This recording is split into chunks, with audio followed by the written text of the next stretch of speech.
Recording by Richard Kilmer.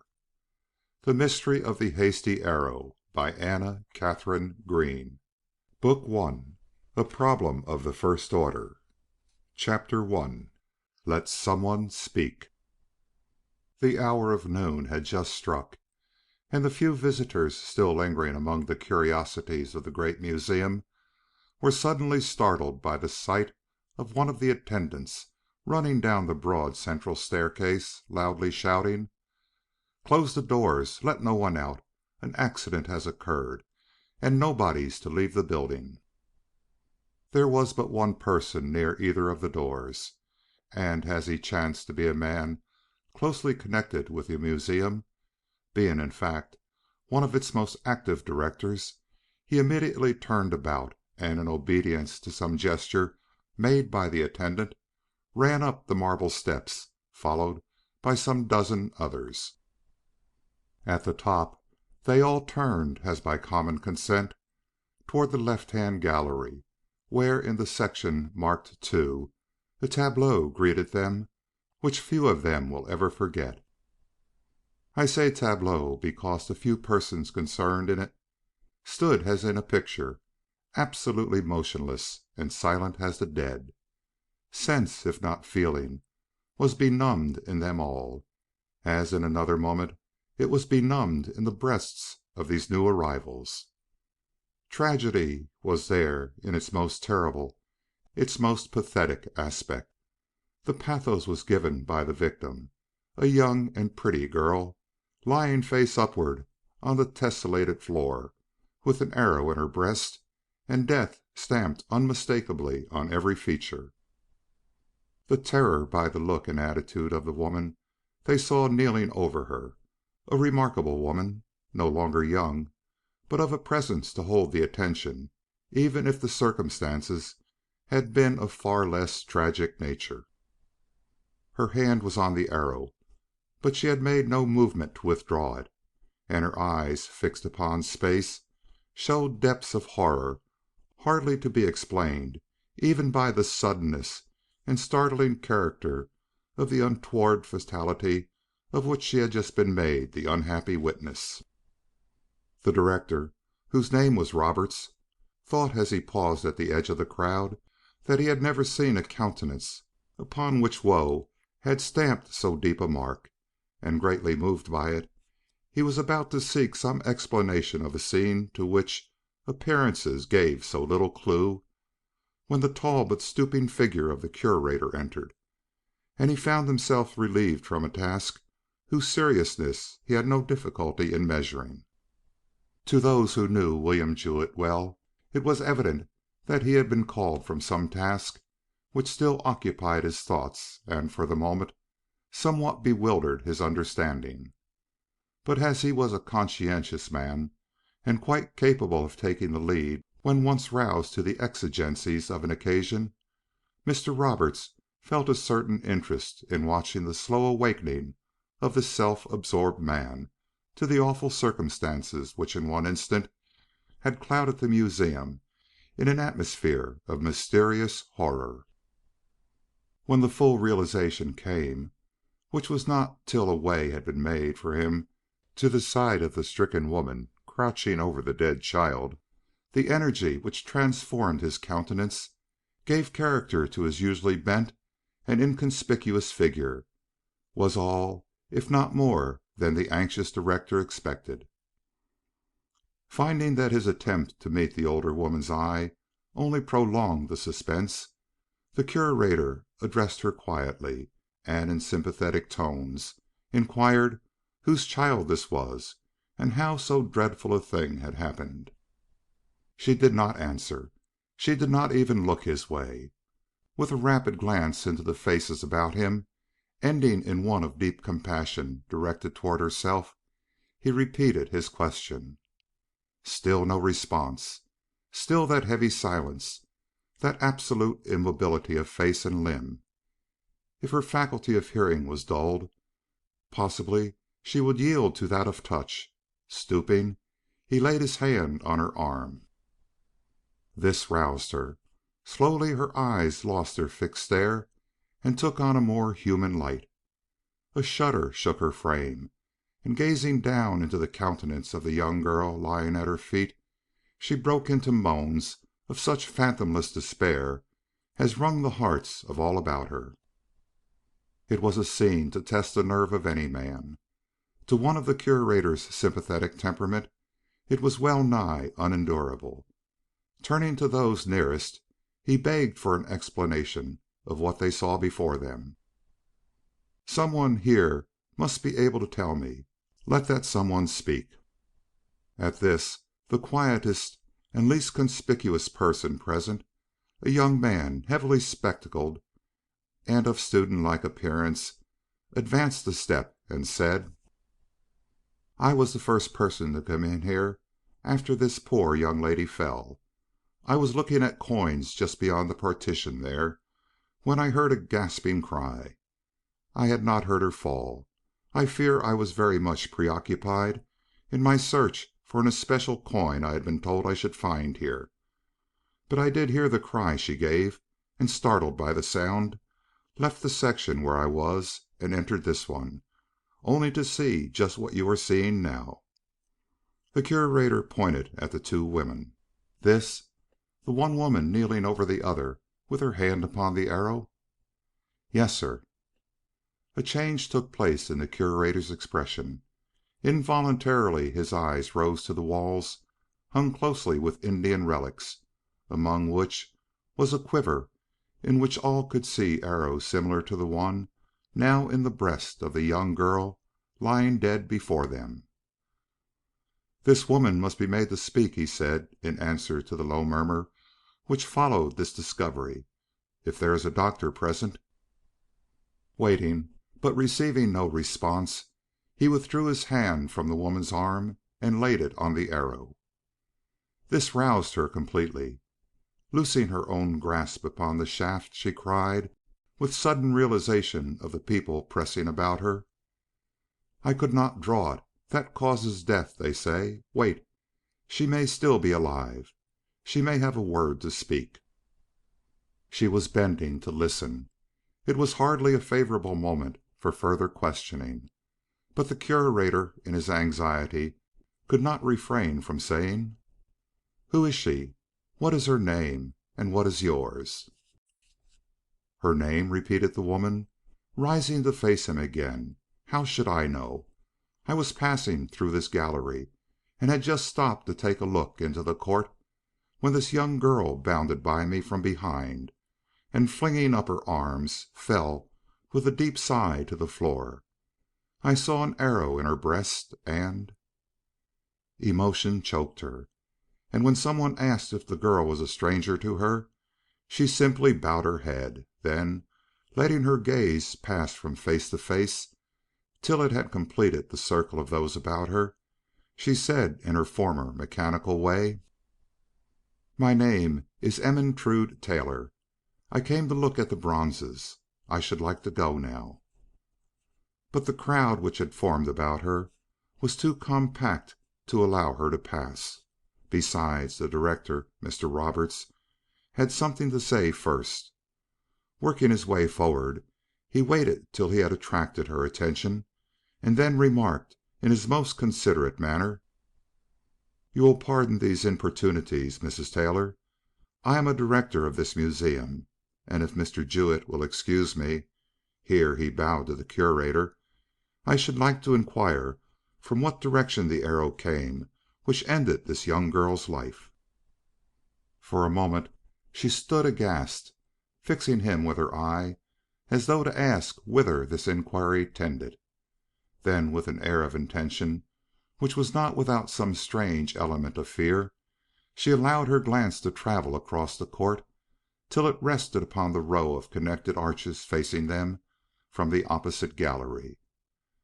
"Ah," he said, putting her look into words, "you think the arrow came from the other side of the building? Did you see anyone over there? In the gallery, I mean, at or before the instant of this young girl's fall?" She shook her head. "Did any of you?" he urged, with his eyes on the crowd. "Someone must have been looking that way."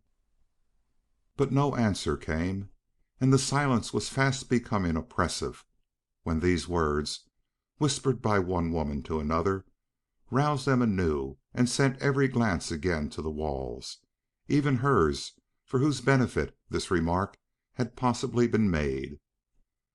"But there are no arrows over there. All the arrows are here." She was right. They were here, quiver after quiver of them, nor were they all beyond reach.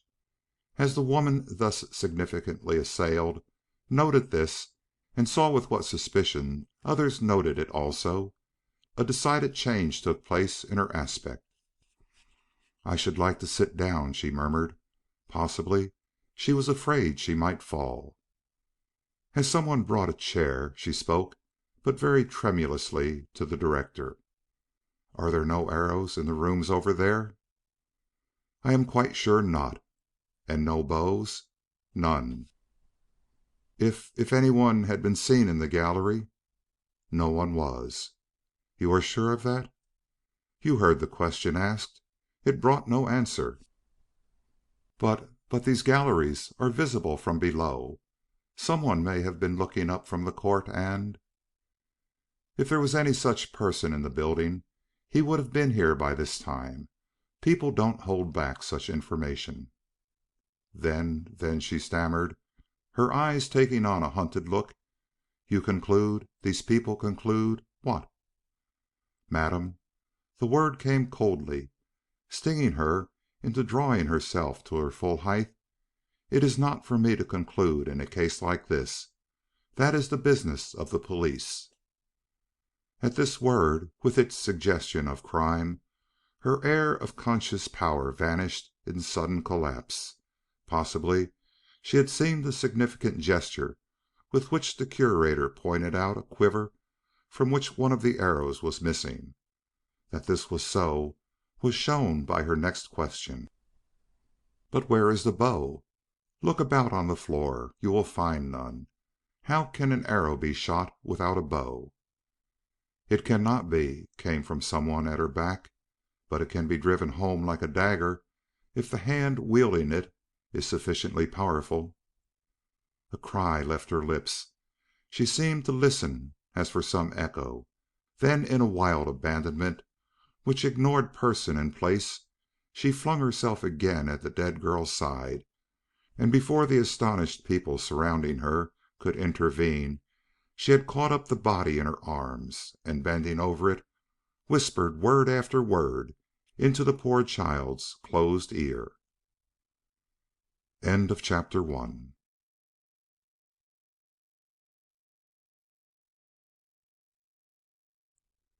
In room B. 5 minutes later the Curator was at the phone, calling up police headquarters. A death had occurred at the museum. Would they send over a capable detective? "What kind of death?" was the harsh reply. "We don't send detectives in cases of heart failure or simple accident. Is it an accident?" "No, no, hardly. It looks more like an insane woman's attack upon a harmless stranger. It's the oddest sort of affair, and we feel very helpless. No common officer will do. We have one of that kind in the building. What we want is a man of brains. He will need them." A muffled sound at the other end. Then a different voice asking some half-dozen comprehensive questions, which, having been answered to the best of the Curator's ability, were followed by the welcome assurance that a man on whose experience he could rely would be at the museum doors within 5 minutes. With an air of relief, Mr. Jewett stepped again into the court, and repelling with hasty gestures the importunities of the small group of men and women who had lacked the courage to follow the more adventurous ones upstairs, crossed to where the doorman stood on guard over the main entrance. "Locked?" he asked. "Yes, sir. Such were the orders." "Didn't you give them?" "No, but I should have done so had I known. No one's to go out, and no one's to come in but the detective whom I am expecting any moment." They had not long to wait. Before their suspense had reached fever point, a tap was heard on the great door. It was opened, and a young man stepped in. "Coast clear?" he sang out with a humorous twist of his jaw, as he noted the Curator's evident chagrin at his meager and unsatisfactory appearance. "Oh, I'm not your man," he added, as his eye ran over the whole place with a look which seemed to take in every detail in an instant. "Mr. Gryce is in the automobile. Wait till I help him up." He was gone before the Curator could utter a word, only to reappear in a few minutes with a man in his wake whom the former at first blush thought to be much past the age where experience makes for efficiency, as the other seemed to be short of it. But this impression, if impression it were, was of short duration. No sooner had this physically weak but extremely wise old man entered upon the scene than his mental power became evident to every person there. Timorous hearts regained their composure, and the Curator, who in his 10 years of service had never felt the burden of his position so acutely as in the last 10 minutes, showed his relief by a volubility quite unnatural to him under ordinary circumstances. As he conducted the detectives across the court, he talked not of the victim, as might reasonably be expected, but of the woman who had been found leaning over her with her hand on the arrow. "We think her some escaped lunatic," he remarked. "Only a demented woman would act as she does. First, she denies all knowledge of the girl. Then, when she was made to see that the arrow sticking in the girl's breast had been taken from a quiver hanging within arm's reach on the wall, and used as lances are used, she fell a moaning and crying, and began to whisper in the poor child's senseless ear." "A common woman? One of low-down type?" "Not at all. A lady, and an impressive one at that. You seldom see her equal. That's what has upset us so. The crime and the criminal do not seem to fit." The detective blinked, then suddenly seemed to grow an inch taller. "Where is she now?" he asked. "In room B, away from the crowd. She is not alone. A young lady detained with the rest of the people here is keeping her company, to say nothing of an officer we have put on guard." "And the victim?" "Lies where she fell, in section 2 on the upper floor. There was no call to move her. She was dead when we came upon the scene. She does not look to be more than 16 years old." "Let's go up. But wait, can we see that section from here?" They were standing at the foot of the great staircase connecting the two floors. Above them, stretching away on either side, ran the two famous highly ornamented galleries, with their row of long, low arches indicating the 5 compartments into which they were severally divided. Pointing to the second one on the southern side, the Curator replied, "That's it, the one where you see the Apache relics hanging high on the rear wall. We shall have to shift those to some other place just as soon as we can recover from this horror. I don't want the finest spot in the whole museum made a Mecca for the morbid and the curious." The remark fell on unheeding ears.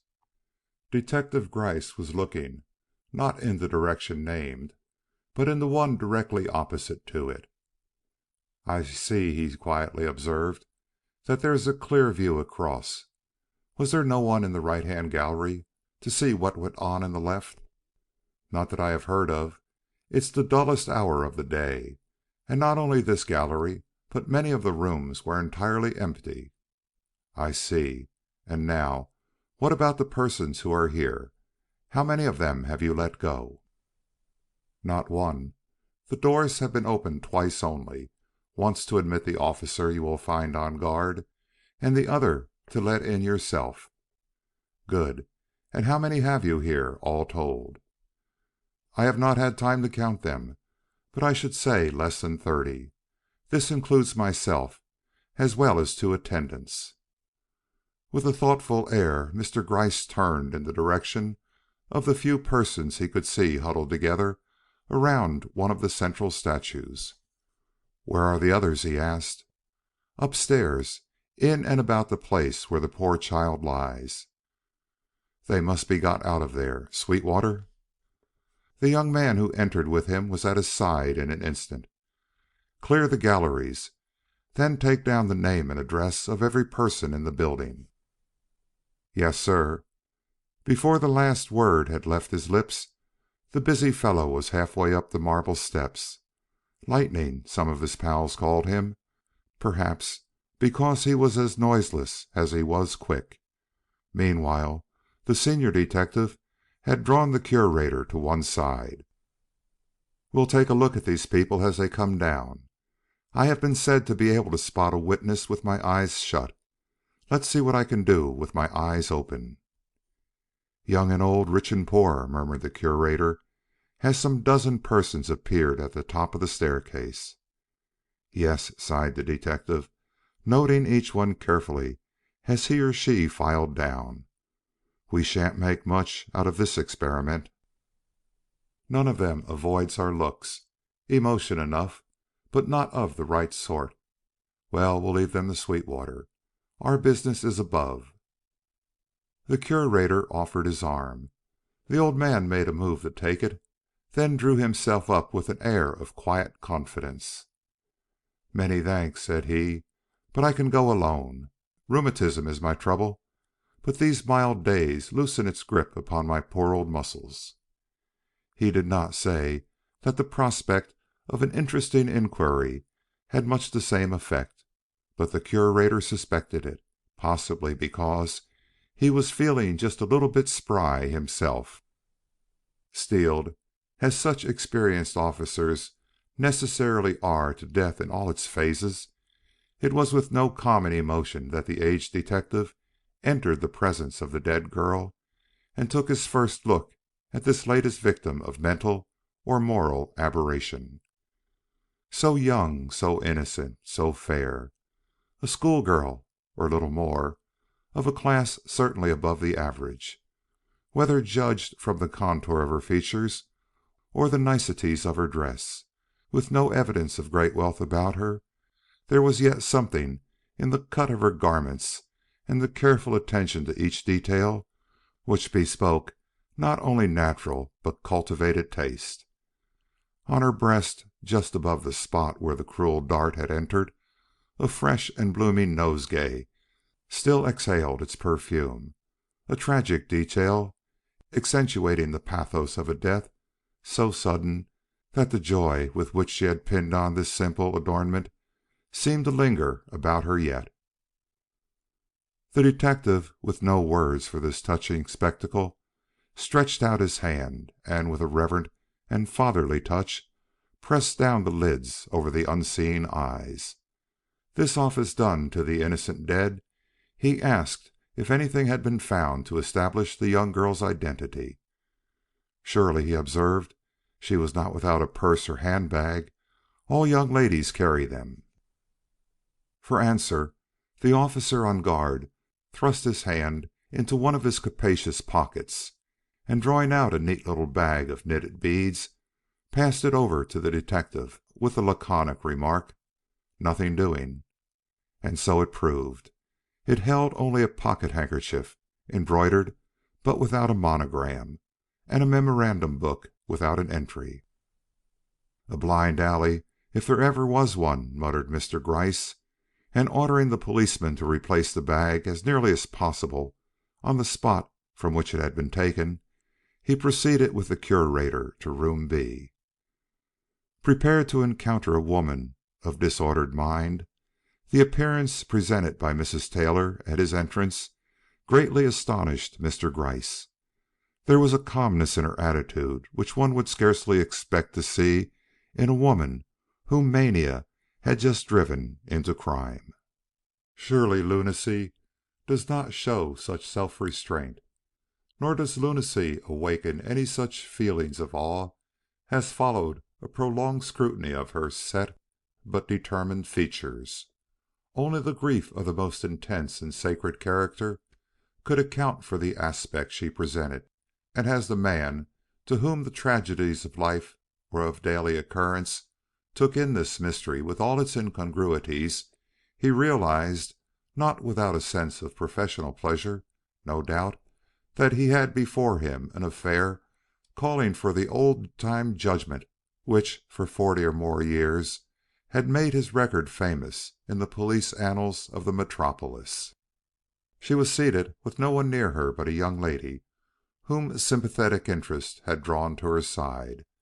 Mr. Roberts stood in one of the windows, and not far from him a man in the museum uniform. At the authoritative advance of the old detective, the woman, whose eye he had caught, attempted to struggle to her feet, but desisted after a moment of hopeless effort and sank back in her chair. There was no pretense in this. Though gifted with a strong frame, emotion had so weakened her that she was simply unable to stand. Quite convinced of this, and affected in spite of himself by her look of lofty patience, Mr. Gryce prefaced his question with an apology, quite an unusual proceeding for him. Whether or no she heard it, he could not tell, but she was quite ready to answer when he asked her name and then her place of residence, saying, in response to the latter query, "I live at the Calderon, a family hotel in 67th Street. My name," here she paused for a second to moisten her lips, "is Taylor, Emerrude Taylor, nothing else," she speedily added in a tone which drew every eye her way. Then more evenly, "You will find the name on the hotel's books." "Wife or widow?" "Widow." What a voice! How it reached every heart, waking strange sympathies there. As the word fell, not a person in the room but stirred uneasily. Even she herself started at its sound, and moved, perhaps, by the depth of silence which followed, she added in suppressed tones, "A widow within the hour. That's why you see me still in colors, but crushed, as you behold. Killed, killed." That settled it. There was no mistaking her condition after an expression of this kind. The Curator and Mr. Gryce exchanged glances, and Mr. Roberts, stepping from his corner, betrayed the effect which her words had produced on him by whispering in the detective's ear, "What you need is an alienist." Had she heard? It would seem so from the quick way she roused and exclaimed with indignant emphasis, "You do not understand me. I see that I must drink my bitter cup to the dregs. This is what I mean. My husband was living this morning, living up to the hour when the clock in this building struck 12. I knew it from the joyous hopes with which my breast was filled. But with the stroke of noon the blow fell. I was bending above the poor child who had fallen so suddenly at my feet when the vision came, and I saw him gazing at me from a distance so remote, across a desert so immeasurable, that nothing but death could create such a removal or make him the ghastly silhouette I saw. He is dead. At that moment I felt his soul pass, and so I say that I am a widow." Ravings? No. The calm certainty of her tone, the grief, touching depth so profound it had no need of words, showed the confidence she felt in the warning she believed herself to have received. Though probably not a single person present put any faith in occultism in any of its form, there was a general movement of sympathy which led Mr. Gryce to pass the matter by without any attempt at controversy, and return to the question in hand. With a decided modification of manner, he therefore asked her to relate how she came to be kneeling over the injured girl with her hand upon the arrow. "Let me have a moment in which to recover myself," she prayed, covering her eyes with her hand. Then, while all waited, she gave a low cry, "I suffer, I suffer," and leaped to her feet, only to sink back again inert and powerless. But only for an instant. With that one burst of extreme feeling, she recovered her self-control, answering with apparent calmness the detective's question. "I was passing through the gallery, as any other visitor might, when a young lady rushed by me, stopped short, threw up her arms, and fell backward to the floor, pierced to the heart by an arrow. In a moment I was on my knees at her side, with hand outstretched to withdraw this dreadful arrow. But I was afraid. I had heard that this sometimes causes death, and while I was hesitating, the vision came, engulfing everything. I could think of nothing else. She was near collapsing again, but being a woman of great nerve, she fought her weakness and waited patiently for the next question. It was different, without a doubt, from any she had expected. "Then you positively deny any active connection with the strange death of this young girl?" A pause, as if to take in what he meant. Then, slowly, impressively, came the answer, "I do." "Did you see the person who shot the arrow?" "No."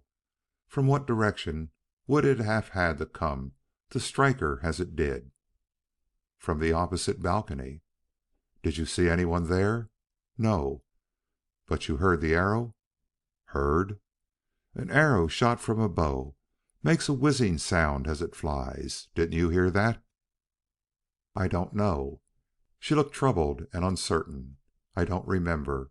I was expecting no such thing. I was not prepared. The sight of an arrow, a killing arrow in that innocent breast, overcame me with inexpressible grief and horror. If the vision of my husband had not followed, I might remember more. As it is, I have told all I can. Won't you excuse me? I should like to go. I am not fit to remain. I want to return home, to hear from my husband, to learn by letter or telegram whether he is indeed dead." Mr. Gryce let her finish. An inquiry so unofficial might easily await the moods of such a witness. Not till the last word had been followed by what some thereafter called a hungry silence did he make use of his prerogative to say, "I shall be pleased to release you, and will do so just as soon as I can. But I must put one or two more questions. Were you interested in the Indian relics you had come among? Did you handle any of them in passing?" "No, I had no interest. I like glass, bronzes, china. I hate weapons. I shall hate them eternally after this." And she began to shudder. The detective, with a quick bend of his head, approached her ear with the whispered remark, "I am told that when your attention was drawn to these weapons, you fell on your knees and murmured something into the dead girl's ears. How do you explain that?" "I was giving her a message to my husband. I felt, strange as it may seem to you, that they had fled the earth together. I wanted him to know that I would be constant, and other foolish things you will not wish me to repeat here. Is that all you wish to know?" Mr. Gryce bowed, and cast a quizzical glance in the direction of the Curator. Certainly for oddity this case transcended any he had had in years. With this woman eliminated from the situation, what explanation was there for the curious death he was there to investigate? As he was meditating how he could best convey to her the necessity of detaining her further, he heard a muttered exclamation from the young woman standing near her, and following the direction of her pointing finger, he saw that the strange silence which had fallen upon the room had a cause. Mrs. Taylor had fainted away in her chair. Chapter 2.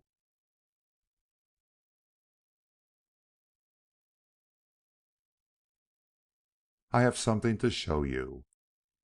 Mr. Gryce took advantage of the momentary disturbance to slip from the room. He was followed by the Curator, who seemed more than ever anxious to talk. "You see, mad as a March hare," was his hurried exclamation as the door closed behind them. "I declare I do not know which I pity more, her victim or herself. The one is freed from all her troubles. The other, do you think we ought to have a doctor look after her? Shall I telephone?" "Not yet. We have much to learn before taking any decided steps." Then, as he caught the look of amazement with which this unexpected suggestion of difficulties was met, he paused on his way to the stairhead to ask in a tentative way peculiarly his own, "Then you still think the girl died from the thrust given by this woman?" "Of course. What else is there to think? You saw where the arrow came from. You saw that the only bow the place contained was hanging high and unstrung upon the wall, and you are witness to this woman's irresponsible condition of mind. The sight of those arrows well within her reach evidently aroused a homicidal mania often latent in one of her highly emotional nature, and when this fresh young girl came by, the natural result followed. I only hope I shall not be called upon to face the poor child's parents. What can I say to them? What can anybody say? Yet I do not see how we can be held responsible for so unprecedented an attack as this. Do you?" Mr. Gryce made no answer.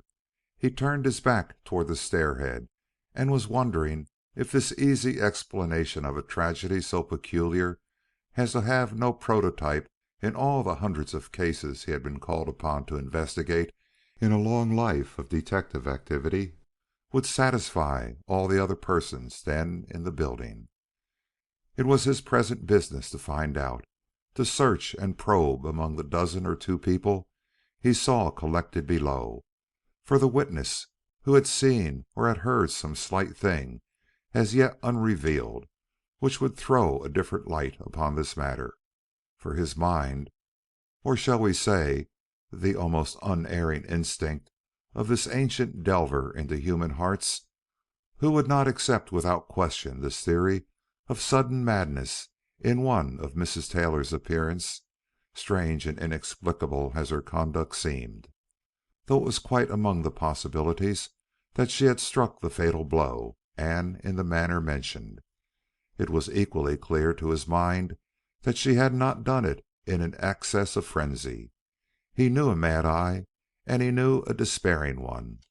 Fantastic as her story certainly was, he found himself more ready to believe it than to accept any explanation of this crime which ascribed its peculiar features to the irresponsibilities of lunacy.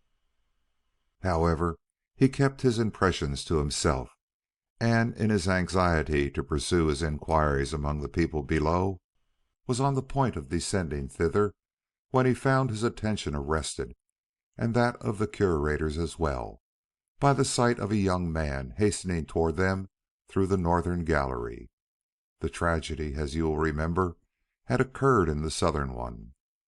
He was dressed in the uniform of the museum, and moved so quickly and in such an evident flurry of spirits that the detective instinctively asked, "Who's that? One of your own men?" "Yes, that's Corey, our best informed and most trusted attendant. Looks as if he had something to tell us. Well, Corey, what is it?" he queried as the man emerged upon the landing where they stood. "Anything new? If there is, speak out plainly. Mr. Gryce is anxious for all the evidence he can get." With an ingenuousness rather pleasing than otherwise to the man thus presented to his notice, the young fellow stopped short and subjected the famous detective to a keen and close scrutiny before venturing to give the required information. Was it because of the importance of what he had to communicate? It would seem so, from the suppressed excitement of his tone, as, after his brief but exceedingly satisfactory survey, he jerked his finger over his shoulder in the direction from which he had come, with the short remark, "I have something to show you." Something? Mr. Gryce had been asking for this something only a moment before. We can imagine, then, the celerity with which he followed this new guide into the one spot of all others which possessed for him the greatest interest. For if by any chance the arrow which had done such deadly work had been sped from a bow instead of having been used as a dart, then it was from this gallery and from no other quarter of the building that it had been so sped. Any proof of this could have but one effect on exonerating from all blame the woman who had so impressed him. He had traversed the first section and had entered the second, when the Curator joined him. Together they passed into the third. For those who have not visited this museum, a more detailed description of these galleries may be welcome.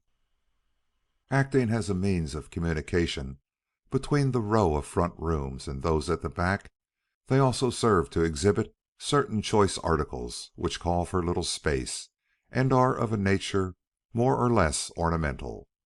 For this purpose they are divided into 5 sections, connected by arches narrower but not less decorative than those which open in a direct row upon the court. Of these sections, the middle one on either side is much larger than the rest. Otherwise they do not differ. It was in the midst of this larger section that Corey now stood, awaiting their approach.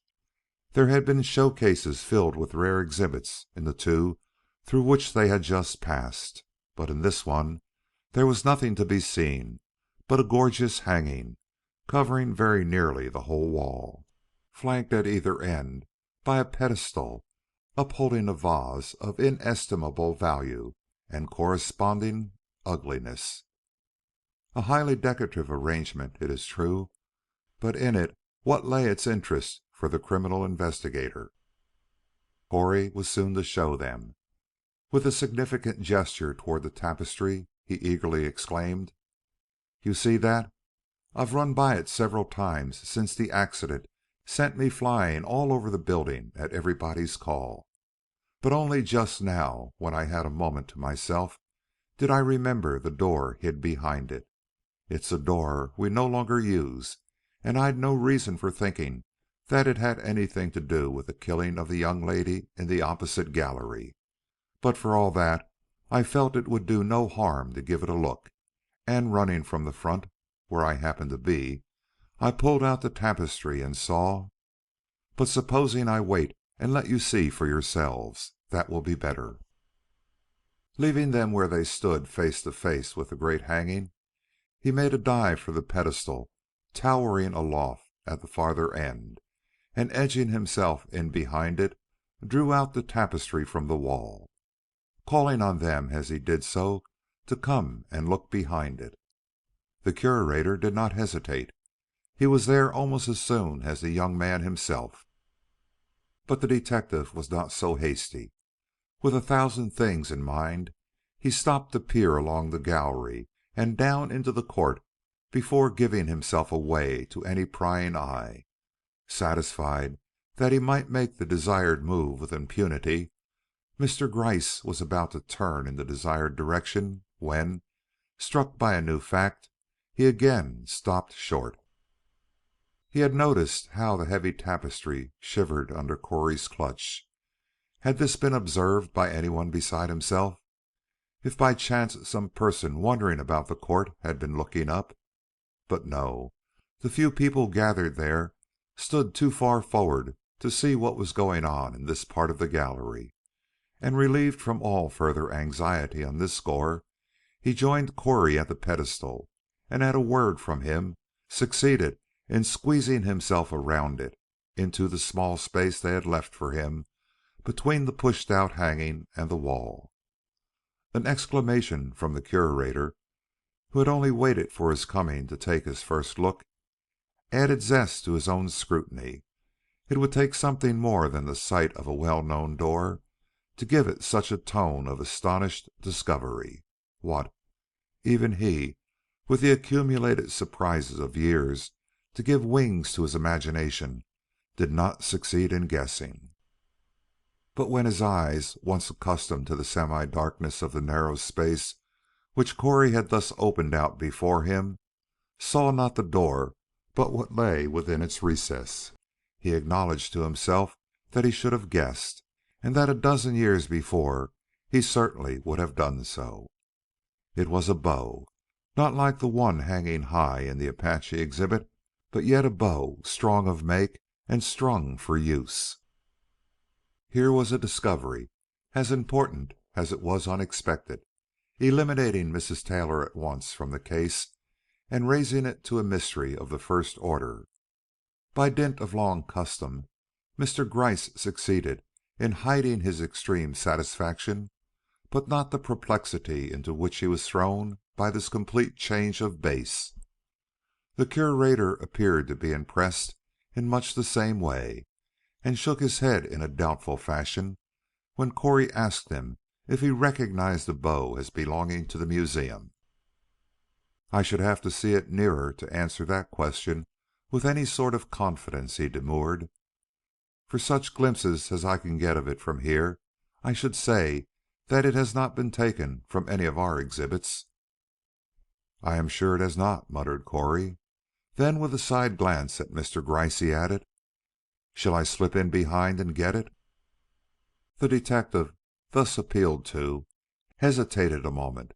Then, with an irreverence perhaps natural to the occasion, he inquired where this door, so conveniently hidden from the general view, led to. It was the Curator who answered. "To a twisting, breakneck staircase, opening directly into my office. But this door has not been used in years. See, here is the key to it on my own ring. There is no other.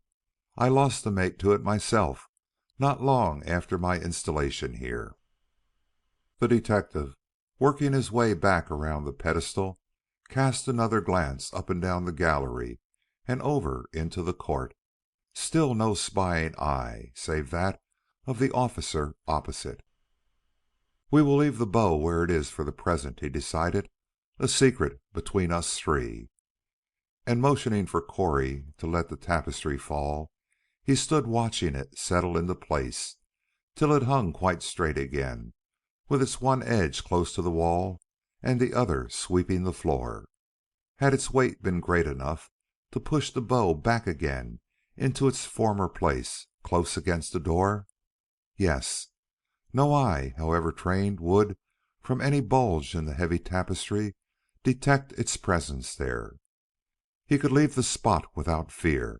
Their secret would remain theirs until such time as they chose to disclose it.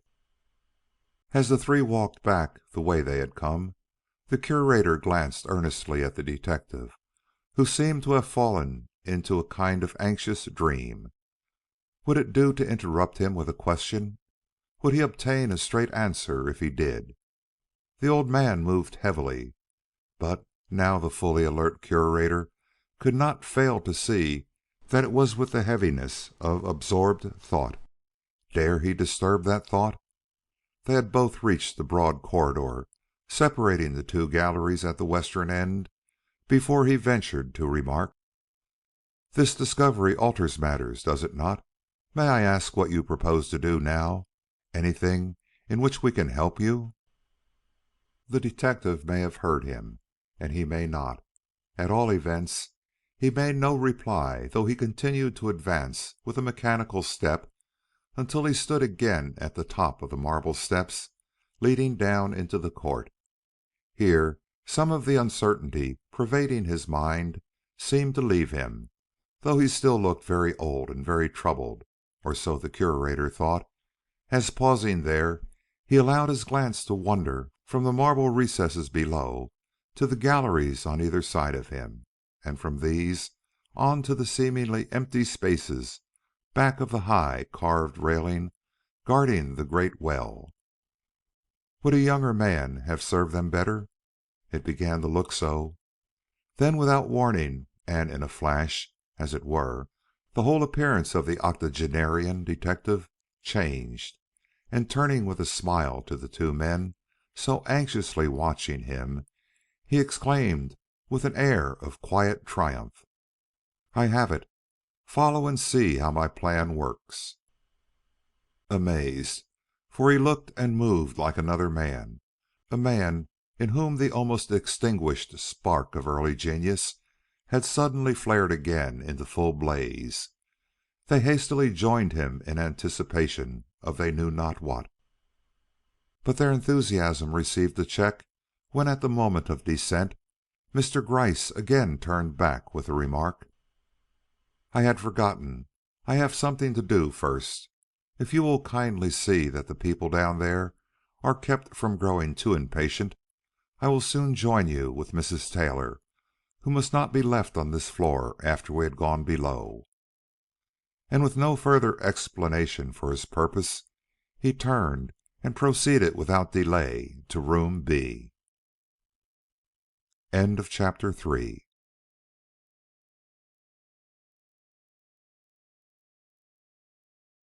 A strategic move. Part 1. He found the unhappy woman quite recovered from her fainting spell, but still greatly depressed and not a little incoherent. He set himself to work to soothe her, for he had a request to make which called for an intelligent answer. Relieved from all suspicion of her having been an active agent in the deplorable deed he was here to investigate, he was lavish in his promise of speedy release, and seeing how much this steadied her, he turned to Mr. Roberts, who was still in the room, and then to the young lady who had been giving her a woman's care, and signified that their attentions were no longer required, and that he would be glad to have them join the people below. When the door had closed and Mr. Gryce found himself for the first time alone with Mrs. Taylor, he drew up a chair to her side and remarked in his old benevolent way, "I feel guilty of cruelty, madam. In repeating a question you have already answered, but the conditions are such that I must, and do it now. When this young lady fell so unexpectedly at your feet, was your first look at her or at the opposite gallery?" For an instant her eyes held his, something which did not often happen to him. "At her," she vehemently declared. "I never thought of looking anywhere else. I saw her at my feet and fell on my knees at her side. Who wouldn't have done so? Who would have seen anything but that arrow, that arrow? Oh, it was terrible! Do not make me recall it. I have sorrows enough."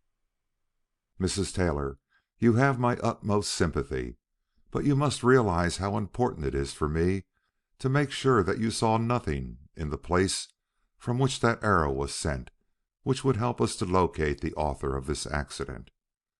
The flitting of an escaping figure up or down the opposite gallery, even a stir in the great tapestry confronting you from that far-away wall, might give us a clue." "I saw nothing," she replied coldly, but with extreme firmness. "Nothing but that lifeless child and the picture of desolation which rose in my own mind. Do not, I pray, make me speak again of that. It would sound like delirium, and it is my wish to impress you with my sanity so that you will allow me to go home." "You shall go after the coroner has had an opportunity to see you. We expect him at any moment. Meanwhile, you will facilitate your release and greatly help us in what we have to do if you will carry your fortitude to the point of showing me in your own person just where you were standing when this young girl dashed by you to her death." "Do you mean for me to go back to that?" "Yes, Mrs. Taylor. Surely you can do so if you will. When you have time to think, you will be as anxious as ourselves to know through whose carelessness, to call it nothing worse, this child came to her death. Though it may prove to be quite immaterial whether you stood in one place or another at that fatal moment, it is a question which will be sure to come up at the inquest. That you may be able to answer correctly, I urge you to return with me to the exact spot before your recollection of the same has had time to fade. After that, we will go below, and I will see that you are taken to some quiet place where you can remain undisturbed till the coroner comes." Had she been a weak woman, she would have succumbed again at this, but she was a strong one, and after the first moment of recoil, she rose tremulously to her feet and signified her willingness to follow him to the scene of death. Is she there alone?" was her sole question as they crossed the corridor separating the room they had been in from the galleries. "No. You will find an officer there. We could not leave the place quite unguarded." If she shuddered, he did not observe it. Having summoned up all her forces to meet this ordeal, she followed him without further word, and re-entering the spot she had so lately left in great agony of mind, stopped for one look, and for one look only, at the sweet face of the dead girl smiling up at her from the cold floor. Then she had showed Mr. Gryce, as nearly as she could, just where she had paused in shock and horror when the poor child, smitten by the fatal arrow, fell back almost into her arms. The detective, with a glance at the opposite gallery, turned and spoke to the officer, who had stepped aside into the neighboring section. "Take the place just occupied by this lady," he said, "and hold it till you hear from me again." Then offering his arm to Mrs. Taylor, he led her out. "I see that you were approaching the railing overlooking the court when you were stopped in this fearful manner," he remarked, when well down the gallery toward its lower exit. "What did you have in mind? A nearer glimpse of the tapestry over there and the two great vases?" No, no. She was wrought up by now to a tension almost unendurable. It was the court, what I might see in the court. "Oh," she impulsively cried, "the child, the child, that innocent, beautiful child!" And breaking away from his arm, she threw herself against the wall in a burst of uncontrollable weeping. He allowed her a moment of unrestrained grief. Then he took her on his arm and again led her down into the court, where he gave her into the charge of Corey. He had gone as far as he dared in her present hysterical condition. Besides, he could no longer defer the great experiment by means of which he hoped to reach the heart of this mystery. Taking the slip of paper handed him by Sweetwater, he crossed to the court where the various visitors detained, some against their will and some quite in accordance with it, stood about in groups or sat side by side on the long benches placed along the front for their comfort. As he confronted them, his face beamed with that benevolent smile which had done so much for him in days gone by. Raising his hand, he called attention to himself. Then, when he was quite sure of being heard by them all, he addressed them with a quiet emphasis which could not fail to gain and hold their attention. "I am Detective Gryce, sent here from police headquarters to look into this very serious matter. Till the coroner arrives, I am the authority here, and being so, will have to ask your indulgence for any discomfort you may experience in helping me with my investigation. A young girl, full of life an hour ago, lies dead in the gallery above. We do not know her name. We do not know who killed her. But there is someone here who does. The man or woman who, wittingly or unwittingly, launched that fatal shaft is present with us in this building. This person has not spoken. If he will do so now, he will save us and himself, too, no end of trouble. Let him speak, then. I will give him 5 minutes in which to make this acknowledgment. 5 minutes, if that man is wise, or can it be a woman? He will not keep us waiting." Silence. Heads moving, eyes peering, excitement visible in every face, but not a word from anybody. Mr. Gryce turned and pointed up at the clock. All looked, but still no word from man or woman. 1 minute gone. 2 minutes. 3. The silence had become portentous. The movement, involuntary and simultaneous, which had run through the crowd at first had stopped. They were waiting, each and all, waiting with eyes on the minute hand creeping forward over the dial toward which the detective's glance was still turned. The 4th minute passed, and then the 5th, and no one had spoken. With a sigh, Mr. Gryce wheeled himself back and faced the crowd again. "You see," he quietly announced, "the case is serious. 22 of you, and not one to speak the half-dozen words which would release the rest from their present embarrassing position. What remains for us to do under circumstances like these? My experience suggests but one course: to narrow down this inquiry to those, you will not find them many, who from their nearness to the place of tragedy, or from some other cause equally pertinent, may be looked upon as possible witnesses for the coroner's jury. This may be done speedily and surely. I am going to ask you, every one of you, to retake the exact place in the building which you were occupying when you heard the first alarm. I will begin with the curator himself, Mr. Jewett. Would you be so good as to return to the room, and if possible, to the precise spot you were occupying when you first learned what had occurred here?" The curator, who stood at his elbow, made a quick bow and turned in the direction of the marble steps, which he hastily remounted. A murmur from the crowd followed this action, and continued till he disappeared in the recesses of the right-hand gallery.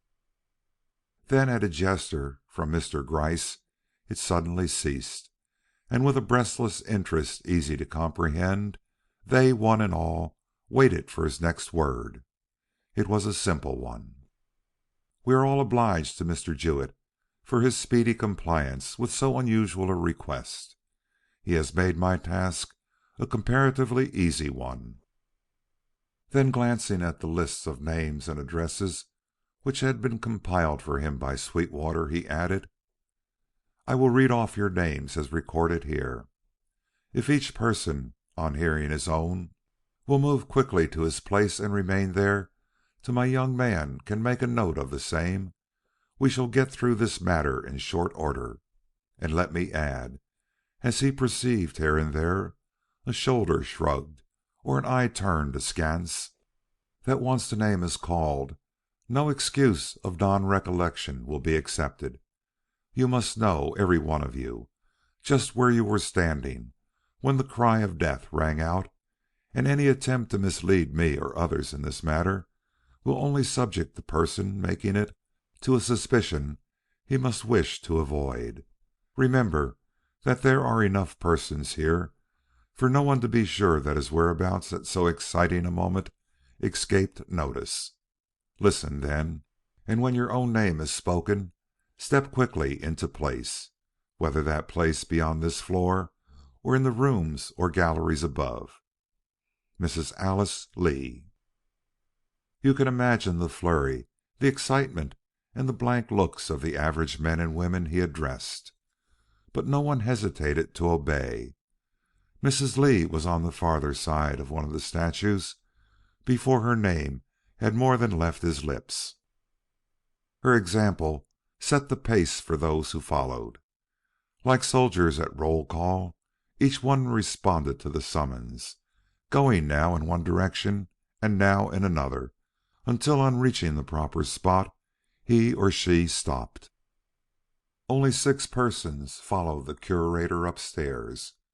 An old woman, who shook her head violently as she plodded slowly up the marble steps. Corey, a man with a packet of books under his arm, the same who had been studying coins in Section 2. A young couple, whose movements showed such a marked reluctance that more than one eye followed them as they went hesitatingly up, clinging together with interlocking hands, and stopping now on one step and now on another to stare at each other in visible consternation. And a boy of 14, who grinned from ear to ear as he bounded gaily up 3 steps at a time and took his position on the threshold of one of the upper doors with all the precision of a soldier called to sentry duty, a Boy Scout if ever there was one. There were 22 names on the list, and with the calling out of the 22nd, Mr. Gryce perceived the space before him entirely cleared of its odd assortment of people. As he turned to take a look at the result, a gleam of satisfaction crossed his time-worn face. By this scheme, which he may be pardoned for looking upon as a stroke of genius, Worthy of his brilliant prime, he had set back time a full hour, restoring, as if by magician's wand, the conditions of that fatal moment of initial alarm.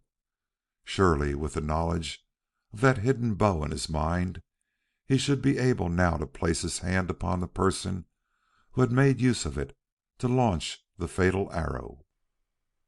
No one, however sly of foot and quick of action, could have gone far from the gallery where the bow lay in the few minutes which were all that could have elapsed between the shooting of the arrow and the gasping cry which had brought all within hearing to the Apache section.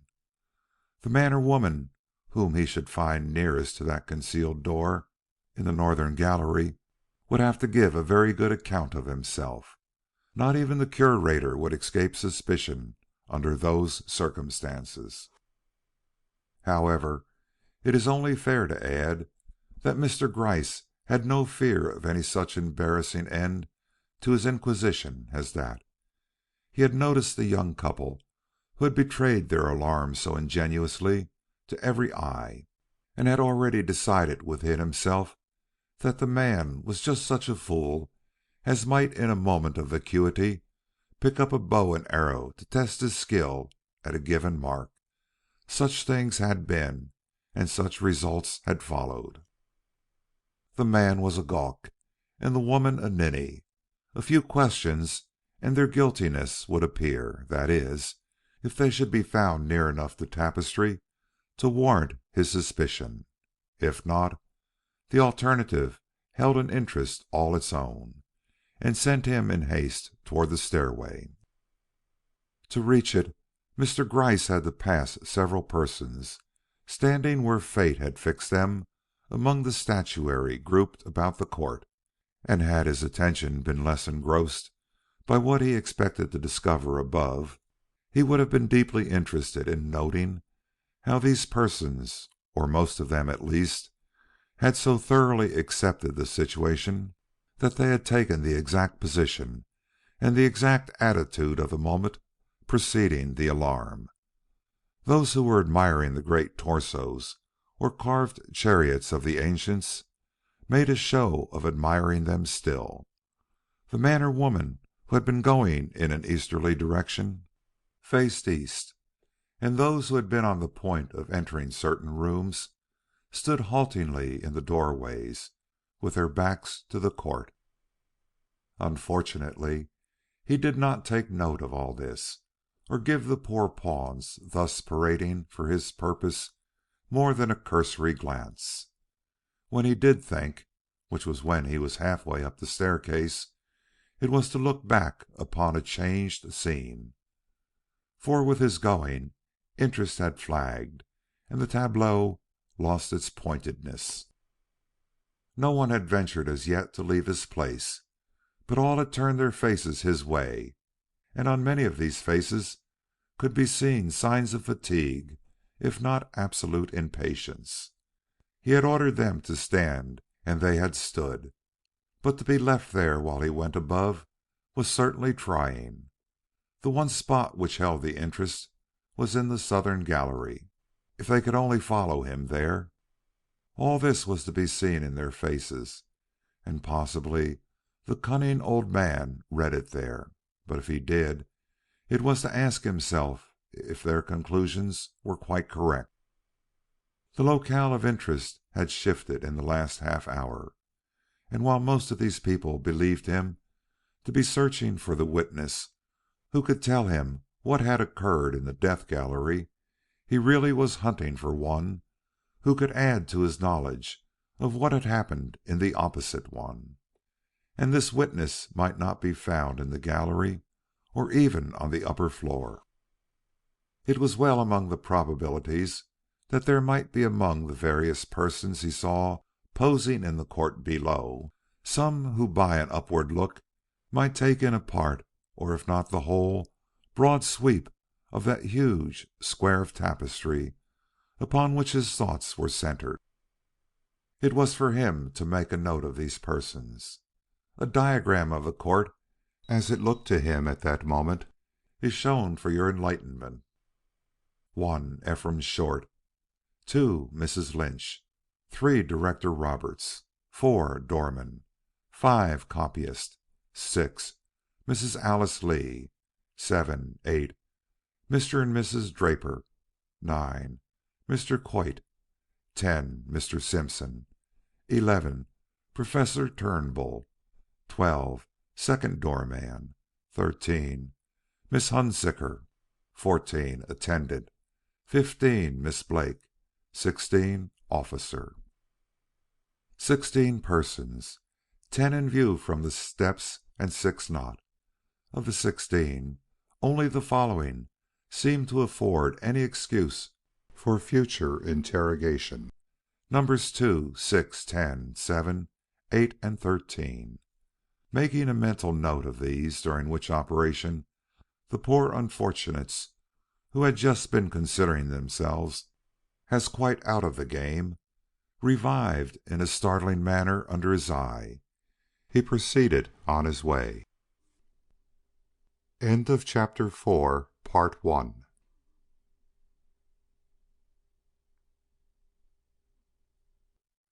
A strategic move. Part 2. As the action had now shifted to the upper floor, a diagram of the second story is now in order. As you will see, a straight glimpse is given down either gallery from the arches opening into the broad corridor into which Mr. Gryce had stepped on leaving the central staircase. He had, therefore, only to choose which of the two would better repay his immediate investigation. He decided on the northern one, which, you will remember, was the one holding the tapestry, since to find anybody there, no matter whom, would certainly settle the identity of the person responsible for that flying arrow. For, as all conceded, too little time had elapsed between its delivery and the discovery of the victim for the quickest possible attempt at escape to have carried the concealer of the bow very far from the spot where he had thrown it. It was possible, just possible, that he might got as far as one of the 4 large rooms opening into the corridor stretching across the front, but that he was not in the gallery itself, Mr. Gryce soon convinced himself by a rapid walk through its entire length. That he did not follow up this move by an immediate searching of the rooms I have mentioned was owing to a wish he had to satisfy himself on another point first. What was this point? In passing along the rear on his way to this gallery, he had noticed the narrow staircase opening not a dozen feet away to his left. This undoubtedly led down to the side entrance. If by any chance the user of the bow had fled to the rear instead of to the front, he would be found somewhere on the staircase, for he never could have gotten to the bottom before the cry of "Close the doors, let no man out," rendered his chance of immediate exit unavailable. So Mr. Gryce retraced his steps, and barely stopping to note the boy eyeing him with eager glances from the doorway of room A, he approached the iron balustrade guarding the small staircase and cautiously looked over. A man was there, a man going down, not coming up, and this man, as he soon saw from his face and uniform, was Correy, the attendant. "So that is where you were," he called down, as he beckoned the man up. "As near as I can remember, I was on my way in search of Mr. Jewett, for whom I had a message, and had got as far as you saw me, when I heard a cry of pain from somewhere in the gallery. This naturally quickened my steps, and I was up and on this floor in a jiffy." "Did you notice, as you stepped from the landing, whether the boy staring at us from the doorway over there was facing just as we see him now?" "He was. I remember his attitude perfectly." "Coming out of the door? Not going in?" "Sure. He was on the run. He had heard the cry, too." "And followed you into the gallery?" "Preceded me. He was on the scene almost as soon as the man who stepped in from the adjoining section. I see. And this man Was well within my view from the minute I entered the first arch. He seemed more bewildered than frightened till he had passed the communicating arch and nearly stumbled over the body of the girl shot down almost at his elbow. And yourself? I knew by his look that something dreadful had happened, and when I saw what it was, I didn't think of anything better to do than to order the doors shut. On your own initiative? Where was the curator? Not far, it seems, but he gets awfully absorbed in whatever he is doing, and there was no time to lose. Someone had shot that arrow, and someone who might escape. Mr. Gryce never allowed himself, or very rarely, to look at anyone full and square in the face, yet he always seemed to form an instant opinion of whomever he talked with. Perhaps he had already gauged this man, and not unfavorably, for he showed not the slightest distrust as he remarked quite frankly, "You must have had some suspicion of foul play even then, to act in so expeditious a manner." I don't know what my suspicions were. I simply followed my first impulse. I don't think it was a bad one. Do you, sir? Far from it. But enough of that. Do you think— Here he drew Corey into the gallery out of earshot of the boy who was watching them with all the curiosity of his 14 years. "That this lad could have stolen from where we are standing now to the door where you first saw him during the time you were making your rush up the stairs? Boys of his age are mighty quick, and—" "I know it, sir, and I see what you mean. But even if he had been able to do this, which I very much doubt, no boy of his age could have strung that bow, or had he found it strung, have shot an arrow from it with force enough to kill. Only a hand accustomed to its use could handle a bow like that with any success." "You know the bow, then? Saw it nearer than you said? Possibly handled it?" "No, sir, but I know its kind, and have handled many of them." "In this building?" "Yes, sir, and in other museums where I have been. I have arranged and rearranged Indian exhibits for years." "Then you think that the bow we saw behind the tapestry is an Indian one?" "Without question." The detective nodded and left him. One word with the boy and he would feel free to go elsewhere. It proved to be an amusing one. The boy, for all his enthusiasm as a scout, proved to be so hungry that he was actually doleful. More than that, he had a ticket for the afternoon's ball game in his pocket and feared that he would not be let out in time to see it.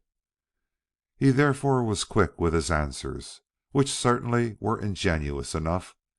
He had been looking at the model of a ship, which could be seen through an open door, when he heard a woman cry out as if hurt from somewhere down the gallery. He was running to see what it meant when a man came along who seemed in as great a hurry as himself. But he got there first, and so on and on, corroborating Corey's story in every particular. He was so honest. Mr. Gryce had been at great pains to trip him up in one of his statements and had openly failed, and yet so anxious for the detective to notice the ticket to the ball game which he held in one hand, that the old man took pity on him and, calling an officer, ordered him to let the boy out. A concession to youth and innocence he was almost ready to regret when a woman of uncertain years and irate mien attacked him from the doorway he had just left with the loud remark, "If you let him go, you can let me go too. I was in this room at the same time he was, and know no more about what happened over there than the dead. I have an appointment downtown of great importance. I shall miss it if you don't let me go at once. It is of greater importance that the right which this dead girl's friends have to know by whose careless hand the arrow killing her was shot, and without waiting for a reply, which was not readily forthcoming, Mr. Gryce handed her over to Corey with an injunction to see that she was given a comfortable seat below, and proceeded to finish up this portion of the building by a search through the three great rooms extending along the rear.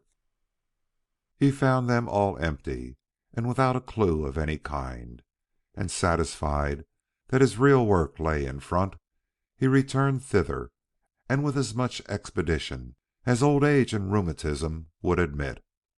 Why, in doing so, he went for the third time through the gallery instead of through rooms J, H, and I, he did not stop to inquire, though afterward he asked the question of himself more than once. Had he taken this latter course, he might not have missed. But that will come later. What we have to do now is to accompany him to the front of the building, where matters of importance undoubtedly await him. Had he noted in his previous passage to and fro that the young man who had been nearest to the tragedy was in his place before the cases of coins in section 1? This time he noted something more.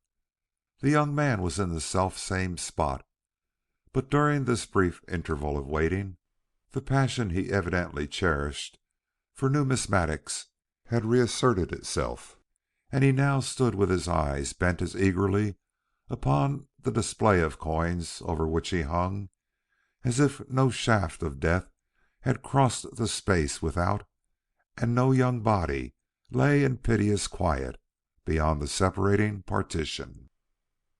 It was an exhibition of one of the most curious traits of human nature, and Mr. Gryce would undoubtedly have expended a few cynical thoughts upon it if, upon entering the broad front corridor, which he had hitherto avoided, he had not run upon Sweetwater, pointing in a meaning way toward two huge cases which, stacked with medieval arms, occupied one of the corners. "Odd couple over there," he whispered, as the older detective paused to listen. "Been watching them for the last 5 minutes. They pretend to be looking at some old armor, but they are mighty uneasy and just keep glancing up at the window overhead as if they would like to jump out." Mr. Gryce indulged in one of his characteristic exclamations. This was the couple whose queer actions he had noticed on the staircase. "I'll have a talk with them presently. Anyone in the rooms opposite?" "Yes, the Curator. He's in room A, where there are a lot of engravings waiting to be hung. I guess he was pretty well up to his neck in business when that fellow Corey set up his shout. And have you noticed that he's a bit deaf, which is the reason, perhaps, why he was not sooner on the scene?" "No, I hadn't noticed. Anyone else at this end?" "Only the young couple I speak of." Mr. Gryce gave them a second look. They were, by many paces, farther from the pedestal from behind which the bow had been flung back of the tapestry than would quite fit in with the theory he had formed, and by means of which he hoped to single out the person who had sent this deadly arrow. But then, under the stress of fear, people can move very swiftly, and besides, what guarantee did he have that these poor frightened creatures had located themselves with all the honesty the occasion demanded? According to Sweetwater, there was nobody sufficiently near to notice where they had been at the critical instant, or where they were now. The student's back was toward them, and the Curator quite out of sight behind a close-shut door. With this doubt in his mind, Mr. Gryce started to approach the couple. As he did so, he observed another curious fact concerning them. They were neither of them in the place natural to people interested in the contents of the great cases which they had crossed the hall to examine. Instead of standing where a full view of these cases could be had, they had withdrawn so far behind them that they presented the appearance of persons in hiding. Yet as he drew nearer and noted their youth and countrified appearance, Mr. Gryce was careful to assume his most benign deportment, so as to modulate his voice, as to call up the pink into the young woman's cheek and the deep red into the man's. What Mr. Gryce said was this: "You are interested, I see, in this show of old armor. I don't wonder. It is very curious. Is this your first visit to the museum?" The man nodded. The woman lowered her head. Both were self-conscious to a point painful to see. "It is a pity your first visit should be spoiled by anything so dreadful as the accidental death of this young girl. It seems to have frightened you both very much." "Yes," muttered the man. "We never saw anybody hurt before." "Did you know the young lady?" "Oh, no! Oh, no!" they both hastened to cry out in a confused jumble, after which the man added: "We're from up the river. We don't know anybody in this big town." As he spoke, he began to edge away from the wall, the girl following. "Wait," smiled the detective. "You are getting out of place. You were looking at the armor when you first heard the hubbub over there." Both were silent. "What were you looking at?" "I was looking at her, and her was looking at me," stammered the man. "We were talking together here. We didn't notice." "Just married, huh?" "Yesterday noon, sir. How did you know?" "I didn't know. I only guessed. And I think I can guess something else. What your reason was for stealing into this dark corner." It was the man who now looked down, and the woman who looked up. In a pinch of this kind, it is the woman who is the more courageous. "He was a kissing of me, sir," she whispered, in a frank but shamefaced way. "There was no harm in that, was there? We're so fond of one another, and how could we know that anyone was dying so near?" "No, there was no harm," Mr. Gryce reluctantly admitted. Caught in an absurdity amusing enough in its way, he would certainly, under less strenuous circumstances, have rather enjoyed his own humiliation. But the occasion was too serious, and his part in it too pronounced, for him to take any pleasure in this misadventure. In the prosecution of so daring a scheme for locating witnesses, if not of discovering the actual user of the bow, it would not do to fail. He must find the man he sought. If the Curator but one glance into the room where that gentleman stood amid a litter of prints satisfied him that Sweetwater was right as to the impossibility of getting any information from this quarter. Nor could he hope, remembering what he himself had seen, that he would succeed any better with the last person now remaining on this floor, the young man busy with the coins in number one. That he was to be so fortunate as to lay an immediate hand on the person who had shot the fatal arrow was no longer regarded by him as among the possibilities. Whoever this person was, he had found a way of escape which rendered him for the time being safe from discovery. But there was another possible miscalculation which he felt it his duty to recognize before he proceeded further in his difficult task. The bow found back of the tapestry had every appearance of being the one used for the delivery of the arrow. But was it? Might it not, in some strange and unaccountable way, have been flung there previous to the present event, and by some hand no longer in the building? Such coincidences have been known, and while as a rule this old and experienced detective put little confidence in coincidences of any kind, he had but one thought in mind in approaching this final witness, which was to get from him some acknowledgment of having seen, on or about the time of the accident, a movement in the tapestry behind which the bow lay concealed. If once this fact could be established, there could be no further question as to the direct connection between the bow there found and the present crime. But Mr. Gryce might have spared his pains so far as this young man was concerned. He had been so engrossed in his search for a particularly rare coin that he had had no eyes for anything beyond. Besides, he was abnormally nearsighted, not being able, even with his glasses, to distinguish faces at any distance, much less a movement in a piece of tapestry.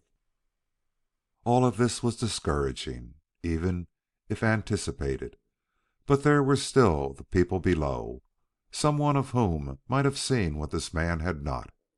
He would go down to them now, but by a course which would incidentally enlighten him in regard to another matter about which he had some doubts. In his goings to and fro through the hall, he had passed the open door of room H and noted how easily a direct flight could be made through it and rooms I and J to the small staircase running down at the rear. Whether or not this explained the absence of any one on this floor who, by the utmost stretch of imagination, could be held responsible for the accident which had occurred there, he felt it incumbent upon him to see in how short a time the escape he still believed in could be made through these rooms. Timing his steps from the pedestal nearest this end, he found that even at his slow pace it took but 3 minutes for him to reach the arcade leading into the court from the foot of the staircase. A man conscious of wrong and eager to escape would do it in less, and if, as possibly happened, he had to wait in the doorway of room J till Corey and the boy had cleared the way for him by their joint run into the farther gallery, he would still have time to be well on his way to the lower floor before the cry went up which shut off all further egress. Relieved, if not contented, with the prospect this gave of a new clue to his problem, he re-entered the court and was preparing to renew his investigations when the arrival of the coroner put a temporary end to his efforts as well as to the impatience of the so-called pawns, who were now allowed, one and all, to leave their posts. End of Part 2 of Chapter 4.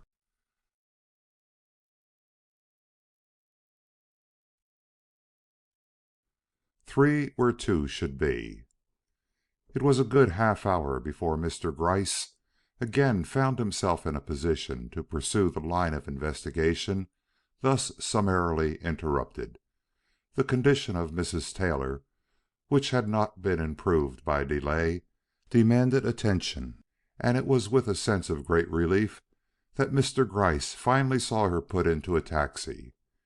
Her hurried examination by Coroner Price had elicited nothing new, and of all who had noticed her distraught air on leaving the building, there was not one, if we except the detective, but felt convinced that if she had not been of unsound mind previous to this accident, she certainly had become so since.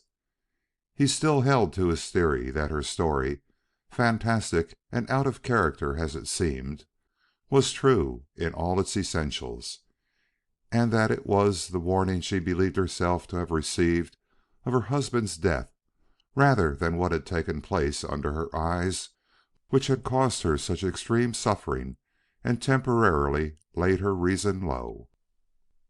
With the full approbation of the coroner, to whom he had explained his idea, Mr. Gryce began the sifting process by which he hoped to discover the one witness he wanted.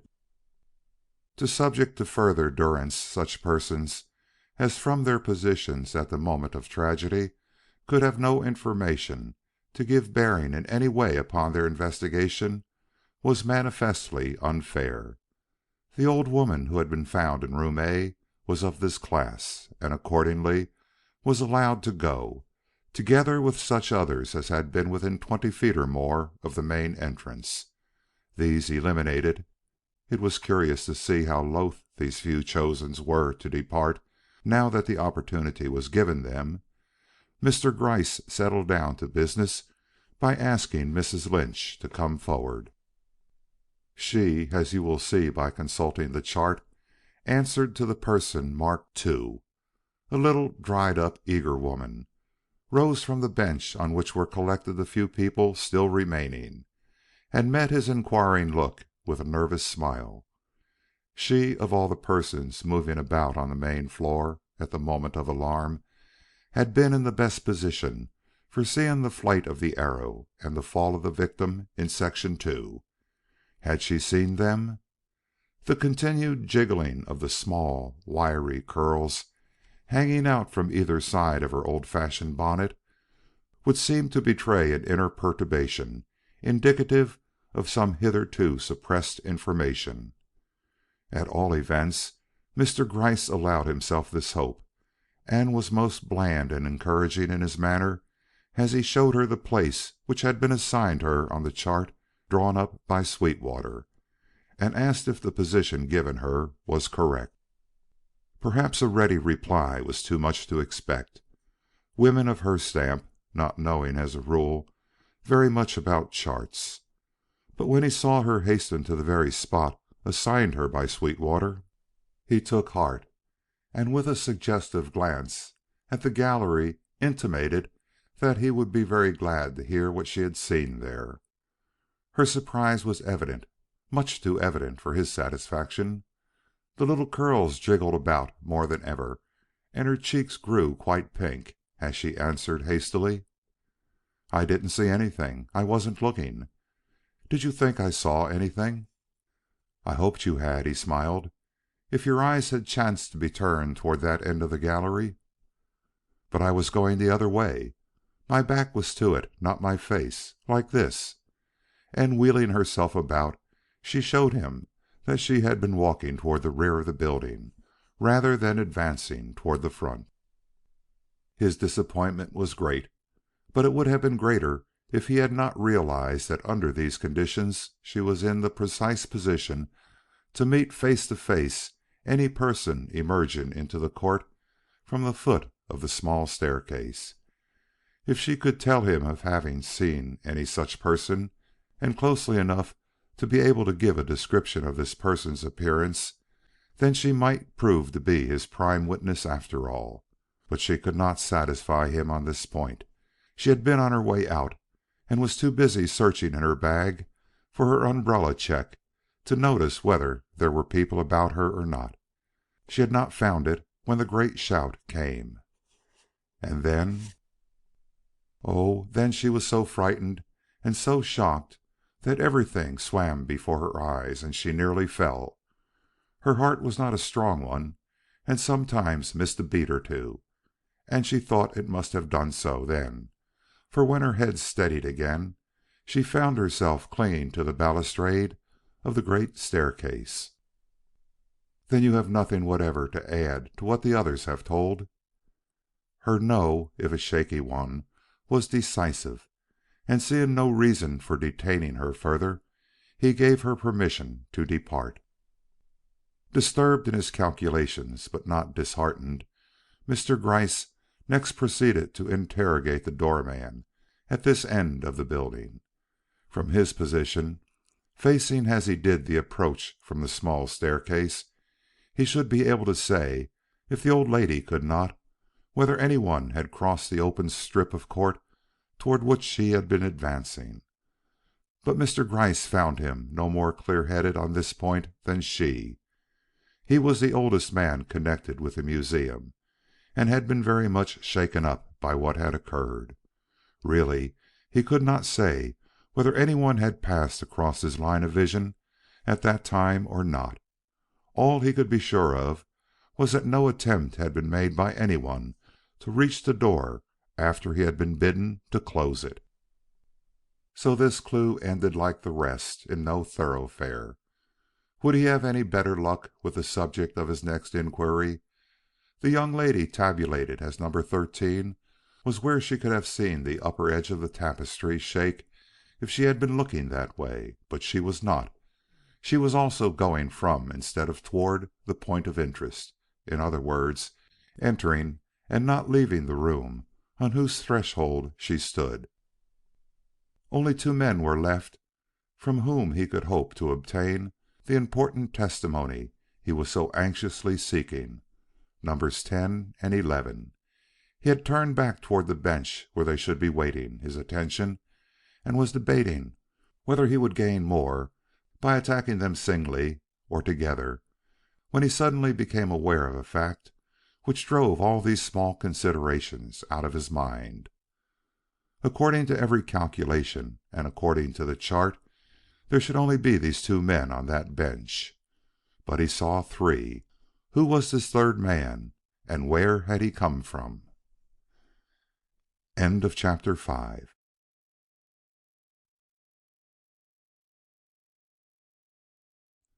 The Man in the Gallery.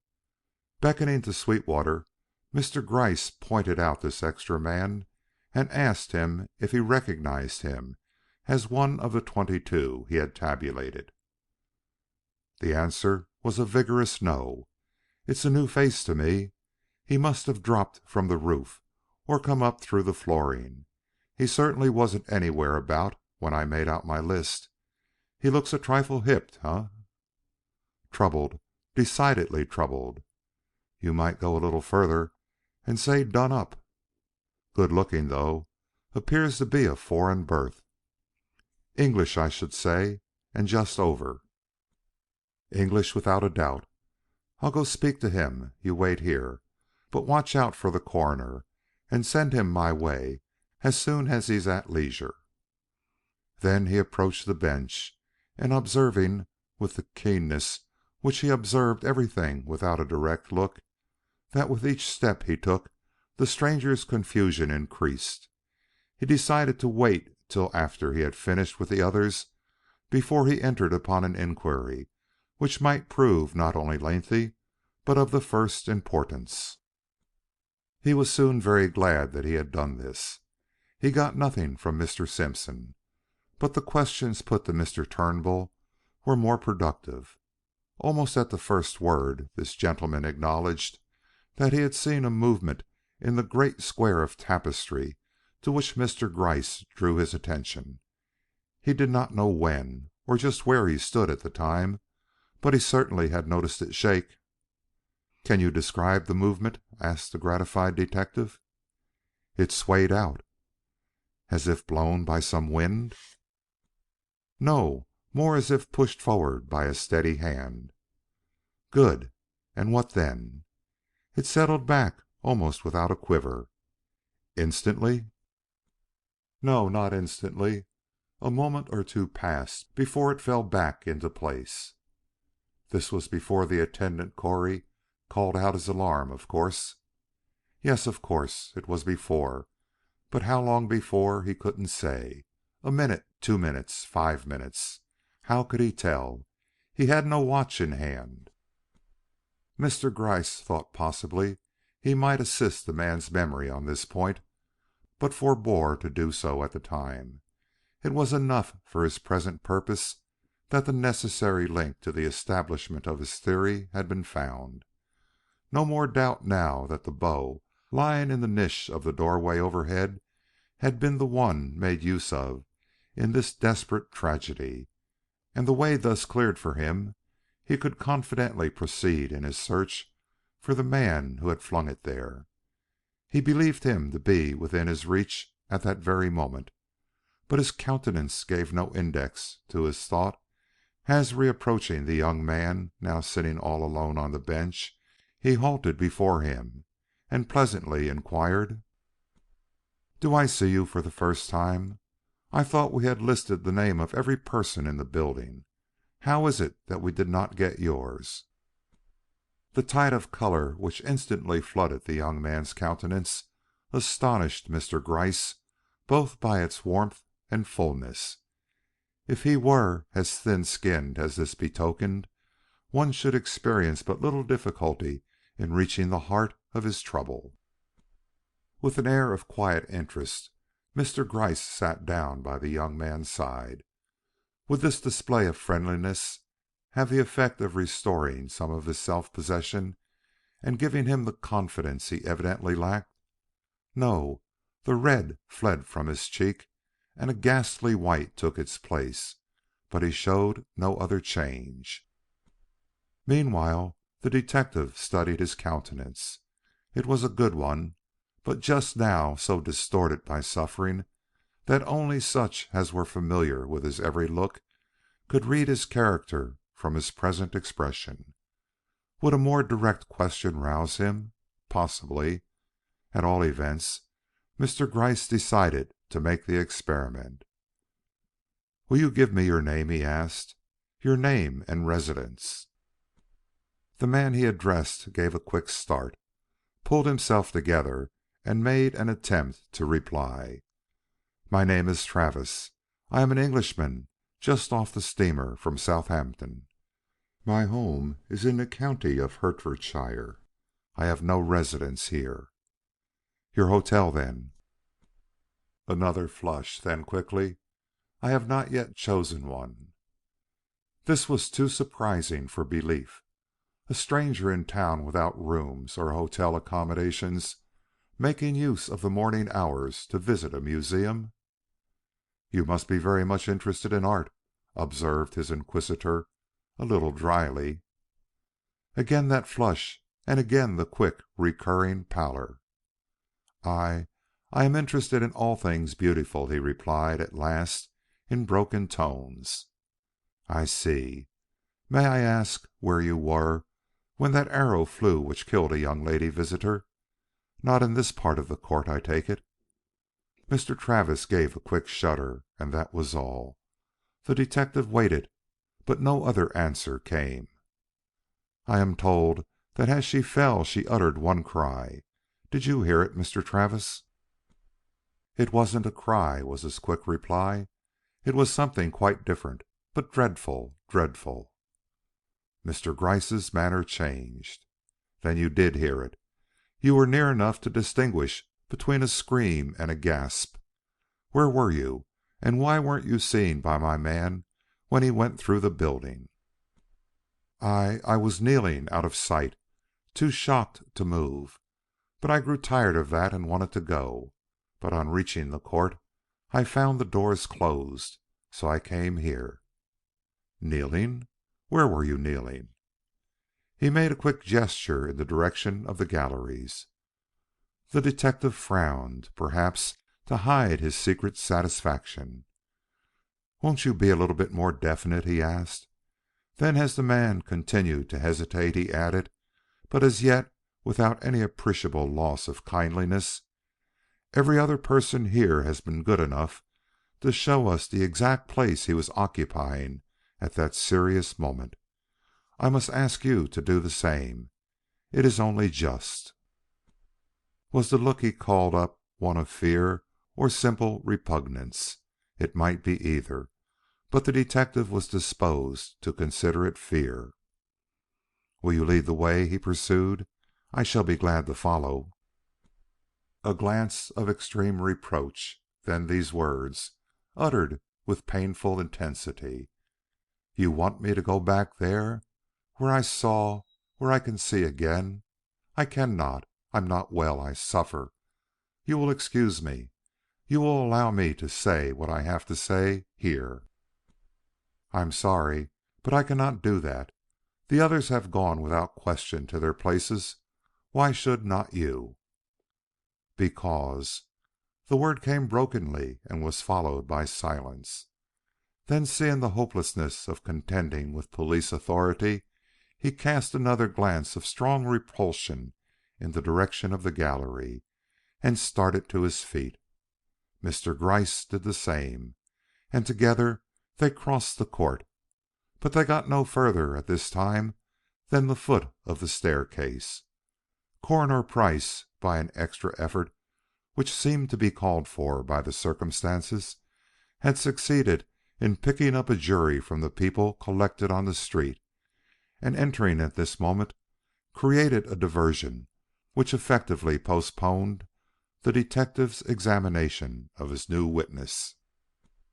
When the opportunity came for resuming it, so much time had elapsed that Mr. Gryce looked for some decided change in the manner or bearing of the man who, unfortunately for his purposes, had thus been given a quiet hour in which to think.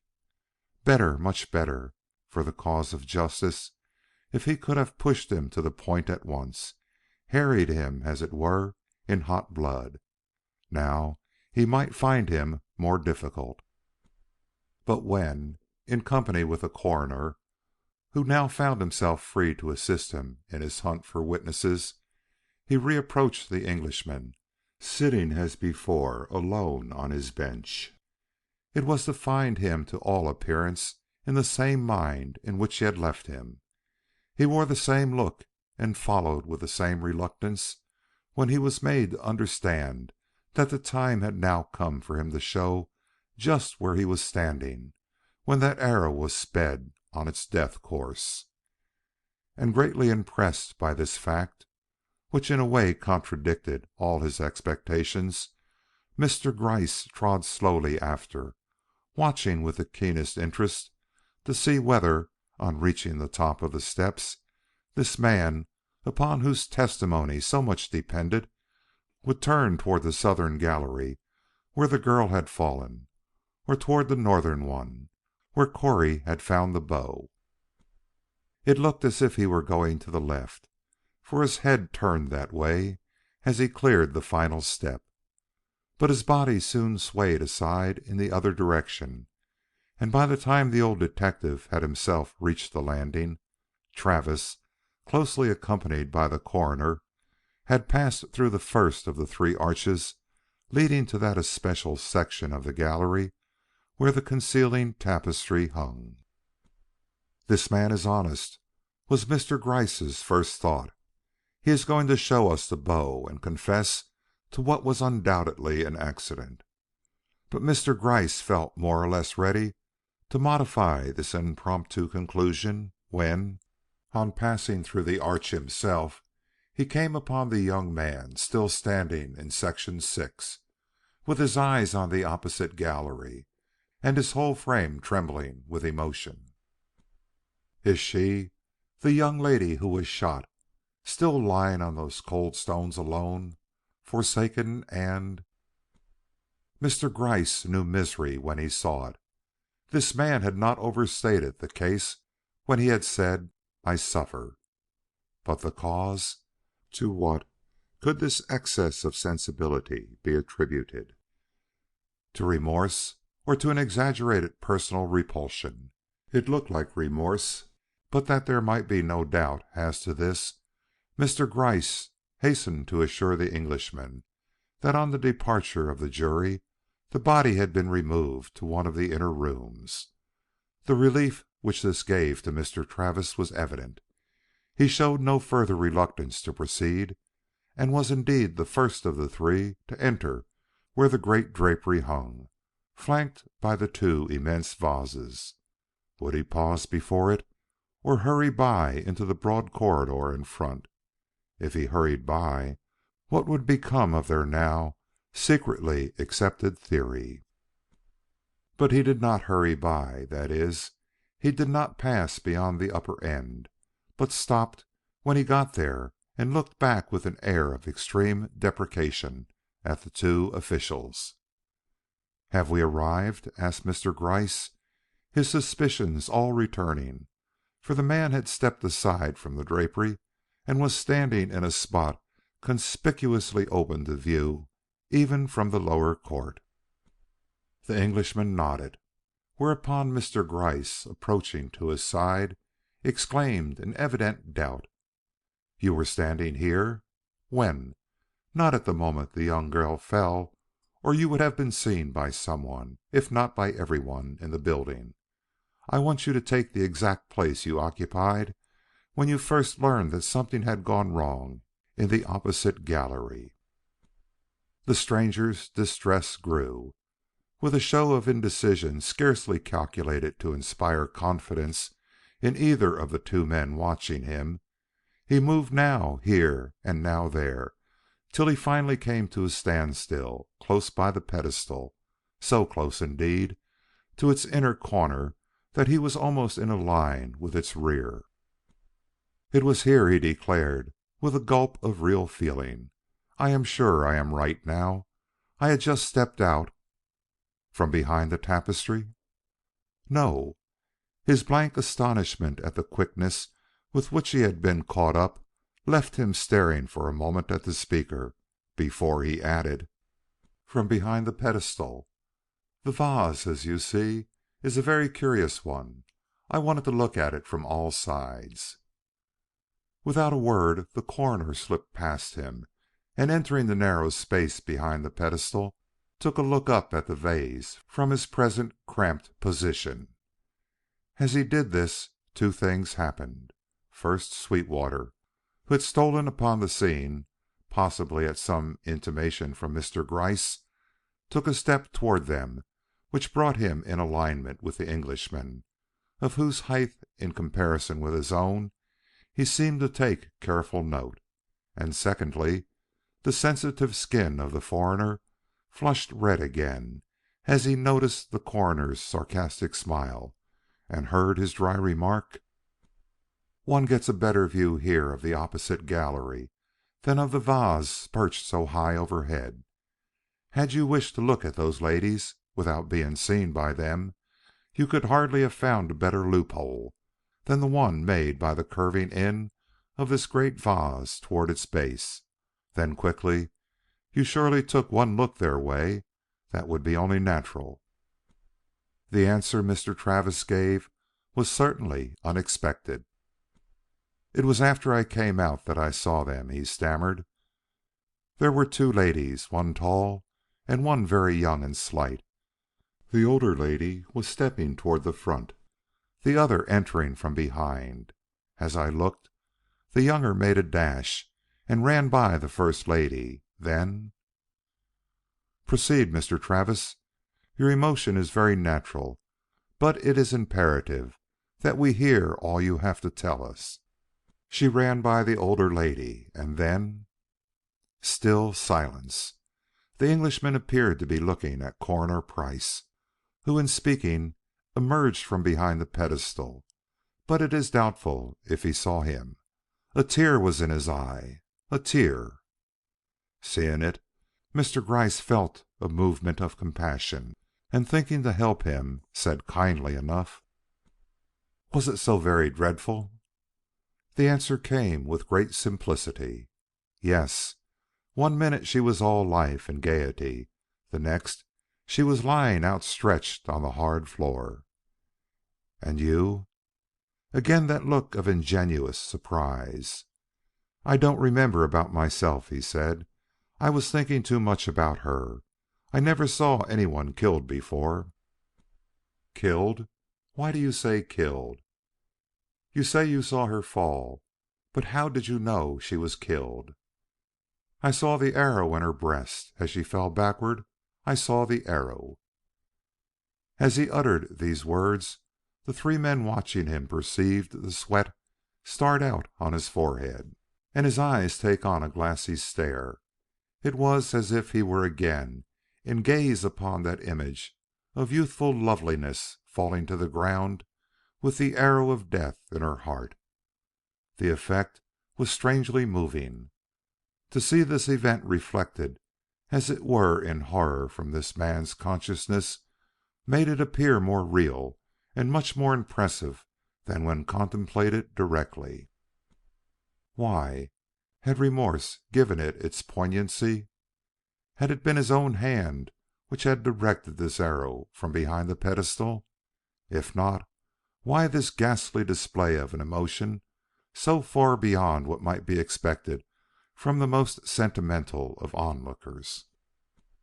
In an endeavor to clear the situation, the coroner intervened with the following question: "Have you ever seen a shot made by a bow and arrow before, Mr. Travis? Archery practice, I mean, or, well, the shooting of wild animals in India Africa, or elsewhere?" "Oh, yes. I come from a country where the bow and arrow are used, but I never shoot. I can only speak of what I have seen others do." "That is sufficient. You ought to be able to tell, then, from what direction this arrow came." "It must have come from this side of the gallery.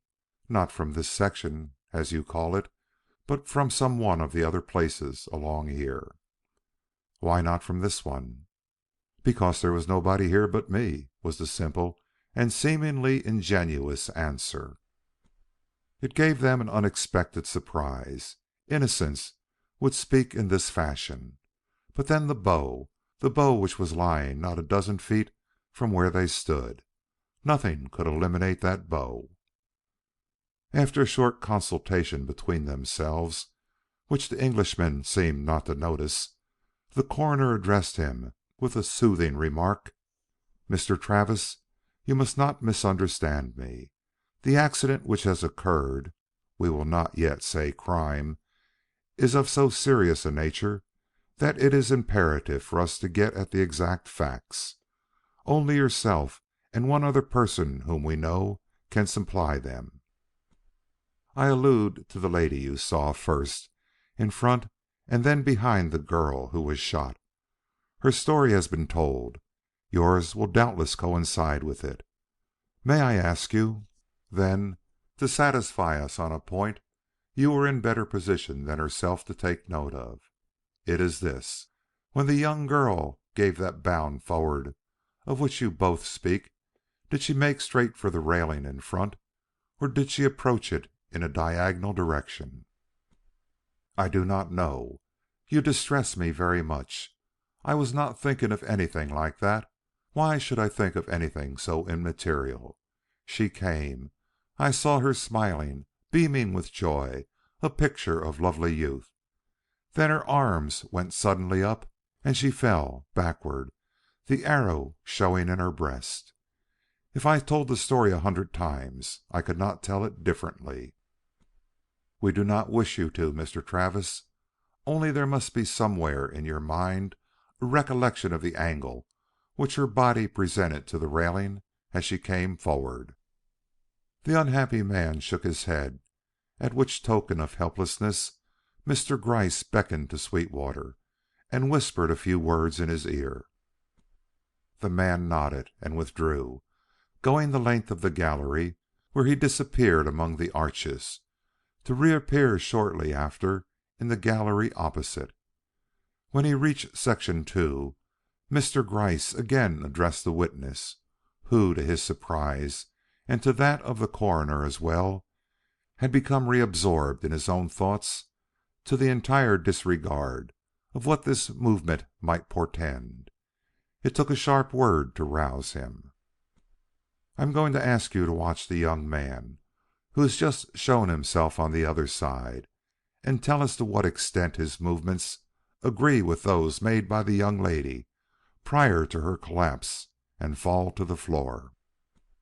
For an instant indignation robbed the stranger of all utterance.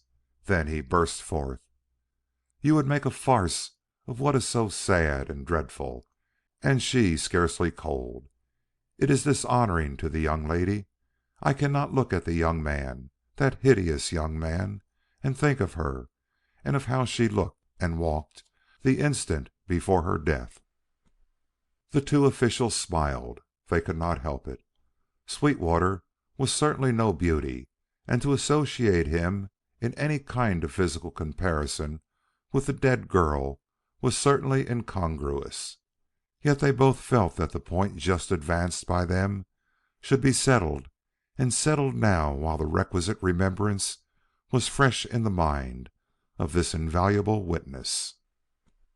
But in order to get at what they wanted, some show of consideration for his feelings was evidently necessary. Police persistence often defeats its own ends. If he was to be made to do what they wished, it would have to be through the persuasion of some one outside the force. To whom should they appeal?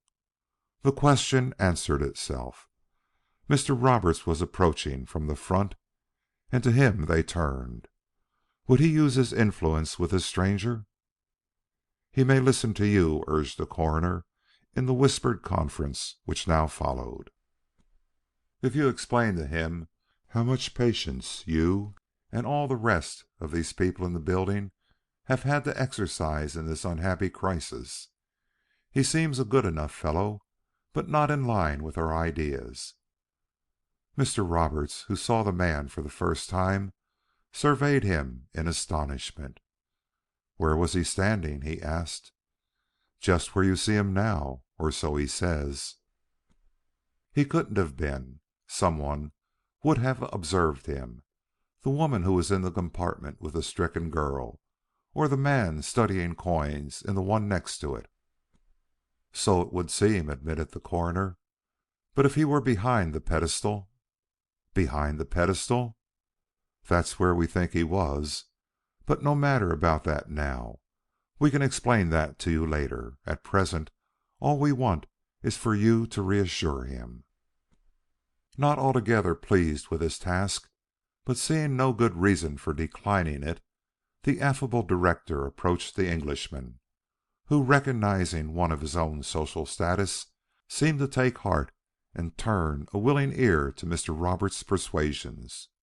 The result was satisfactory. When the coroner again called Mr. Travis's attention to Sweetwater awaiting orders in the opposite gallery, he did not refuse to look, though his whole manner showed how much he was affected by this forced acquiescence in their plans. "You will watch the movements of the young man we have placed over there," the coroner had said, "and when he strikes a position corresponding to that taken by the young lady at the moment she was shot, lift your hand thus. I will not ask you to speak. But you forget that there is blood on the floor. That man will step in it. I cannot lend myself to such sacrilege. It is wrong. Let the lady be buried first." The outburst was so natural, the horror so unfeigned, that not only the men he addressed, but all within hearing, showed the astonishment it caused. "One would think you knew the victim of this random shot," the coroner intimated, with a fresh and close scrutiny of this very reluctant witness. "Did you? Was she a friend of yours?" "No, no," came in quick disavowal. "No friend. I have never exchanged a word with her. Never." "Then we will proceed. One cannot consider sensibilities in a case like this." And he made a signal to Sweetwater, who turned his body this way and that. The distressed Englishman watched these movements with slowly dilating eyes. "It is the angle we want, the angle at which she presented her body to the gallery front," explained the relentless official. A shudder, then rigidity of fixed attention, broken in another moment, however, by the impulsive movement and the unexpected question: "Is it to find the man who did it that you are enacting this horrible farce?" Somewhat startled, the coroner retorted: "If you object on that account—" But Mr. Travis as vehemently exclaimed: "But I don't. I want the man caught. One should not shoot arrows about in a place where there are beautiful young women. I want him caught and punished." As they were all digesting this unexpected avowal, they saw his hand go up. The coroner gave a low whistle, and the detective, in obedience to it, stood for one instant stock still, then bent quickly to the floor. "What is he doing?" cried Mr. Travis. "Yes, what is he doing?" echoed Mr. Roberts. "Running a mark about his shoes to fix their exact location," was the grim response. End of chapter 6.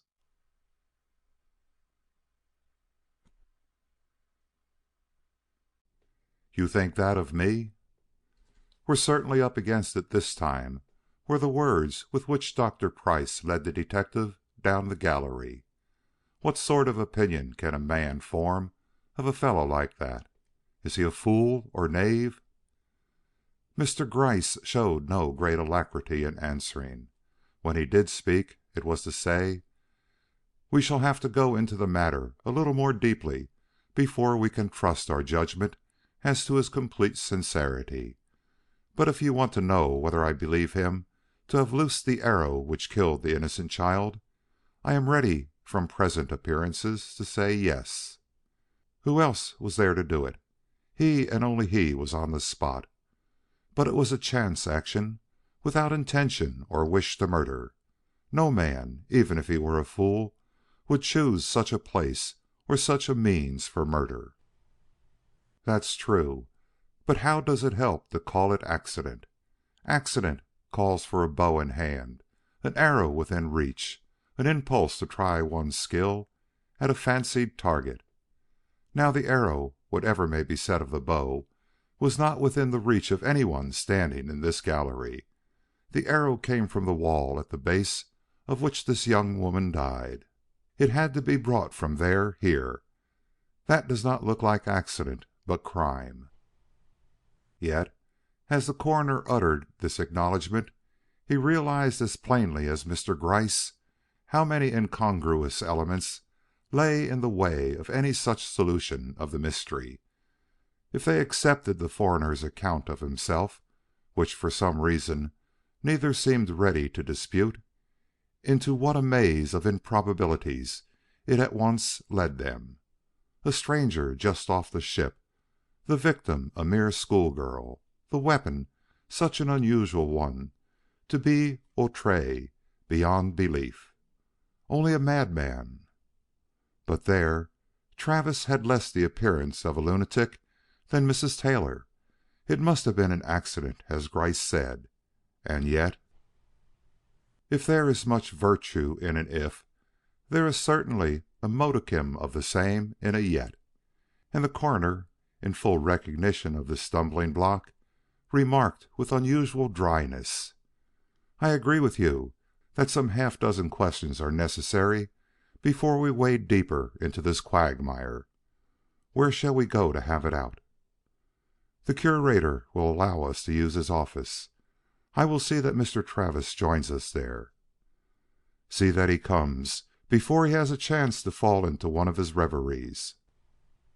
But quickly as Mr. Gryce worked, he was not speedy enough to prevent the result mentioned. The man upon whose testimony so much hinged did not even lift his eyes when brought again into their presence. The coroner, in his determination to be satisfied on this point, made short work of rousing him from his abstraction. With a few leading questions he secured his attention, and then without preamble or apology asked him with what purpose he had come to America, and why he had been so anxious to visit the museum that he hastened directly to it from the steamer without making an effort to locate himself in some hotel. The ease with which this apparently ingenuous stranger had managed to meet the opening queries of this rough and ready official was suddenly broken. He stammered and turned red, and made so many abortive attempts to reply that the latter grew impatient and finally remarked: "If the truth will incriminate you, you are quite justified in holding it back." "Incriminate me?" With the repetition of this alarming word, a change of the most marked character took place in young Travis's manner. "What does that mean?" he asked.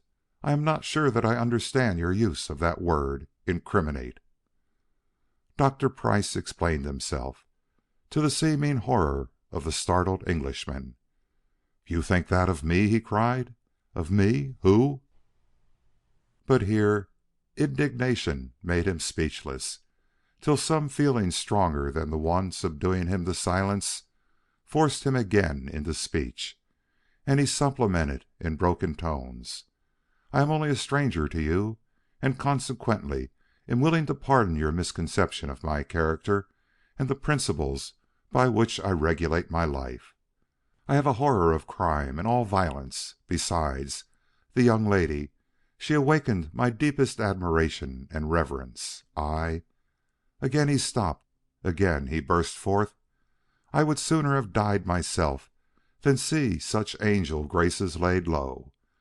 Let my emotion be proof of what I say. It was a man of the hardest heart who killed her." "It would seem so." It was the coroner who spoke. He was nonplussed, and Mr. Gryce no less so. Never had either of them been confronted by a blinder or more bewildering case.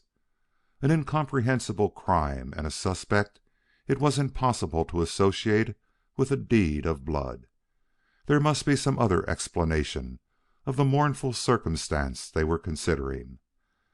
There had been 20 or more people in the building, but, and here was the rub, if the chart which they had drawn up was correct, and the calculations which they had drawn from it were to be depended upon, this man was the only person who had been in this gallery when the arrow was shot. With a side glance at Mr. Gryce, who seemed content to remain silent in the background, Dr. Price turned again to Mr. Travis. "Your admiration of the young lady must have been as sudden as it was strong, or possibly you had seen her before you hid behind the pedestal. Had you, Mr. Travis? She was a charming child. Perhaps you had been attracted by her beauty before you even entered the galleries." Instantly the man was another being. "You are right," he acquiesced with undue alacrity. "I had seen her crossing the court. Her beauty was heavenly. I am a gentleman, but I followed her. When she moved, I moved, and when she went upstairs, I followed her. But I would not offend. I kept behind, far behind her, and when she entered the gallery on one side, I took pains to enter it on the other. This is how I came to be looking in her direction when she was struck down. You see, I speak with candor. I open my whole heart." Dr. Price, stroking his long beard, eyed the man with a thoughtful air which changed to one of renewed inquiry. Instead of being convinced by this outburst, he was conscious of a new and deepening distrust. The transition from a low state of feeling to one so feverishly eager had been too sudden. The avidity with which this man just off the ship had made a grasp at the offered explanation had been too marked. It lacked sincerity and could impose on no one. Of this he seemed himself aware, for again the ready flush ran from forehead to neck, and with a deprecatory glance which included the silent detective, he vehemently exclaimed, "I am poor at a lie.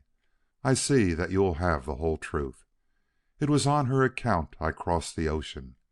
It was by dogging her innocent steps that I came to the museum this morning. I am a man of means, and I can do as I please. When I said that I had never exchanged a word with her, I spoke the truth. I never have, yet my interest in her was profound. I have never seen any other girl or woman who I was anxious to make my wife. I hope to meet and woo her in this country. I had no opportunity for doing so in my own. I did not see her till a night or so before she sailed, and then it was at the theater, where she sat with some friends in an adjoining box. She talked, and I heard what she said. She was leaving England. She was going to America to live, and she mentioned the steamer on which she expected to sail. It may strike you as impetuous, unnatural in an Englishman, and all that, but next morning I secured my passage on that same ship. As I have just said, I am my own master, and can do as I please, and I pleased to do that. But for all the opportunity on which a voyage sometimes gives, I did not succeed in making her acquaintance on shipboard, much as I desired it. I was ill for the first 3 days, and timorous the rest. I could only watch her moving about the decks, and wait for the happy moment in which I might be able to do her some service. But that moment never came, and now it never will come." The mournfulness with which this was uttered seemed genuine. The coroner was silenced by it, and it was left to Mr. Gryce to take up the conversation. This he did with the same show of respect evinced by Dr. Price. "We are obliged to you for your confidence," said he. "Of course you can tell us this young girl's name." "Angeline. Angeline Willetts. I saw it in the list of passengers." "What ship?" "The Castania, from Southampton." "We are greatly obliged to you for this information. It gives us the much wanted clue to her identity. Angeline Willetts. Whom was she with?" "A Madame Duclos, a French lady. I once spoke to her." "You did? And what did you say?" "I bade her good morning as we were passing on the main deck stairs.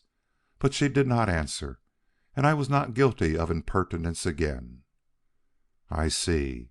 Such, then, was the situation up to this morning. But since, how did it happen that a young girl, 6 hours after landing in this country, should come to a place like this without a chaperone?" "I don't know what brought her here. I can only tell you why I came. When she left the dock, I was standing near enough to hear the orders Madame Duclos gave on entering the cab. Naturally, mine were the same. I have been in New York before, and I knew the hotel. If you will consult the Universal's register for the day, you will find my name in it under hers. You will understand why I shrank from confessing to this fact before. I held her in such honor. I was and am so anxious that no shadow should fall upon her innocence from my poor story of secret and unrecognized devotion. She knew nothing of what led me to follow every step she took. I was a witness of her fate, but that is all the connection between us. I hope you believe me." It would be difficult not to, in the face of his direct gaze, from which all faltering had now vanished. Yet the matter not being completely thrashed out, Mr. Gryce felt himself obliged to say in the answer to this last: "We see no reason to doubt your word or your story, Mr. Travis. All that you have said is possible. But how about you following the young girl here? How did that come about?" "That was occasioned by my anxiety for her, an anxiety which seems to have been only too well founded." "How? What?" Both of the officials showed a greatly increased interest. "Please explain yourself, Mr. Travis. What reason had you for such feeling in regard to a person with whom you had held no conversation? Anything which you saw or heard at the hotel?" "Yes. I was sitting in the foyer. I knew that the ladies were in the house, but I had not seen them. I was anxious to do so. See, I am telling all, and was watching the door of the lift from behind my journal when they both stepped out. Miss Willetts was dressed for the street, but Madame Duclos was not, which seemed very strange to me. But I felt no concern till I caught some fragments of what the madame said in passing me. She spoke in French, a language I understand, and she was exclaiming over her misfortune at not being allowed to accompany her young charge to whatever place she was going. It was bad, bad, she cried, and she would not have a moment's peace till her dear Angeline got back. Anxiety of this kind was natural in a Frenchwoman not accustomed to see a young lady enter the streets alone, but the force with which she expressed it betrayed a real alarm, an alarm which communicated itself to me. Where could this unprotected girl be going, alone and in a hotel cab? I could not imagine, and when I saw Madame stop in the middle of her talk to buy some fresh flowers and pin them to Miss Willetts' corsage, I got a queer feeling, and flinging my newspaper aside, I strolled to the door, and so out in time to hear Madame's orders to the chauffeur. The young lady was to be taken to a museum. To a museum at this early hour, and alone? Alone? Such a proceeding is not at all in accord with French ideas, and I feared a plot. Though it was far from being my affair, I determined to make it so, and as soon as I dared, I followed her, just as I had followed her from the dock. but fruitlessly. Not knowing the danger, how could I avert it? I was in one gallery, she in the other. It was my evil fate to see her fall, but by whose hand I am as ignorant as yourselves. Now I have told it all. Will you let me go?" "Not yet," interposed the coroner. "There are one or two questions more which you will undoubtedly answer with the same frankness. Were you standing in front of the pedestal or behind it when you saw Miss Willetts fall?" "I was standing just where I said, somewhere near it in the open gallery." This seemed so open to question that the coroner paused a moment to recall the exact situation and see if it were possible for a man as conspicuous in figure as Mr. Travis to have stood thus in full view of gallery and court without attracting the attention of anyone in either place. He found, after a moment's consideration, that it was possible. Mr. Gryce, for all his efforts and systematic inquiry into the position which each person had held at or near this time, had been able to find but one who chanced to be looking in the direction of this gallery, and he with a limited view which took in only the upper part of the tapestry. A probe in a fresh direction might reach a more vulnerable spot. "But you had been behind the pedestal," Dr. Price suggested. "Yes, the quick flush coming again. My old timidity led me to conceal myself where I could watch undetected her bright young figure pass from arch to arch along the opposite gallery. Not till she had got past my line of view did I step out, and then it was to see what I have already told you, her rush toward the front, the start she gave, the fall, that cruel arrow. I own that I shrank back into my narrow hiding place when I realized that all was at an end, that she was dead." "Why, you had been witness to a deed of blood, a deed which must have recalled to you the anxiety expressed by the woman who you regarded as the young girl's guardian, and yet you shrank back, out of sight, away from those who had the right to make inquiries. How do you explain that, Mr. Travis?" "I cannot, except that I was so dazed, so stricken, that I was hardly conscious of what I did. And, sirs, believe me or not, had it not been for the refuge afforded by that narrow space behind the pedestal, I think I should have fallen headlong to the floor. When I came again to myself, which was after some of the confusion had abated, I had only one thought in mind: to suppress myself and my story, lest some shadow should fall across her sweet purity. Waiting till the attention of the man you had placed on guard over her body was attracted another way, I slid out and hastened to the front, where I managed to find a quiet room in which to sit down and brood again over my misfortune. Forewarned, as you have said, and on the spot, with every wish to protect her, I had failed to do so. I fear it will make me mad some day." Had it made him insane already? Was his story to be trusted? It was full of incongruities. Were they those of a disordered mind? Such had been the excuse made for Mrs. Taylor when she had been thought guilty of this attack. Why should it not be applied to this man who certainly had given evidence of not being of the usual type of young Englishmen? With a sidelong look at Mr. Gryce, which that individual perfectly understood, Dr. Price thanked Mr. Travis for his candor and asked if he could point out the room in which he had sat while their young man had gone through the building, checking off the position of everybody in it. To his surprise, the Englishman answered quite simply, "I will try," and rose when they rose. The glances exchanged between the other two men were eloquent. Where was he about to take them? Sweetwater was no fool. How had this man of marked appearance and generous proportions managed to elude him?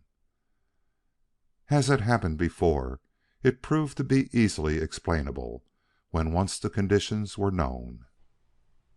The room to which he led them was on the upper story marked H on chart 2. It was devoted, like one or two others near it, to a line of famous paintings, at once the hope and despair of young girl copyists. The one most favored for this purpose hung just behind the door X, which half opened as they found it, made with the easel, the canvas upon it, and an apron hanging carelessly over all, an impromptu screen, behind which a man crouched in misery on the copyist's stool might easily remain unnoticed by anyone passing hurriedly by him, and thus vanished one hindrance to a full belief in young Travis's story. But a greater one remained: the bow found behind the tapestry at the edge of which he had stood in timorous hiding. In hope that a shock might startle him into some admission which would give a different aspect to the case, they now led him back to this place of first concealment. He was showing strain by this time, and no delay was made to press their point. Giving the tapestry a pull, the coroner bade him tell what he saw behind it. The answer came with much emotion. The bow! The bow which sped the arrow which killed Miss Willetts. I do not want to see it. It hurts me physically. Let me go, I entreat. Mr. Travis, urged the coroner, as they again emerged upon the open gallery, you have said that there was no one with you in the section where you stood. If that was so, how came this bow to be where you have just seen it? A bewildered look, a slow shake of the head, and nothing more. Did you know it was there? Did you see it thrown there? No, I saw nothing. I am an honest man. You may believe me. The coroner scrutinized him closely, but not unkindly.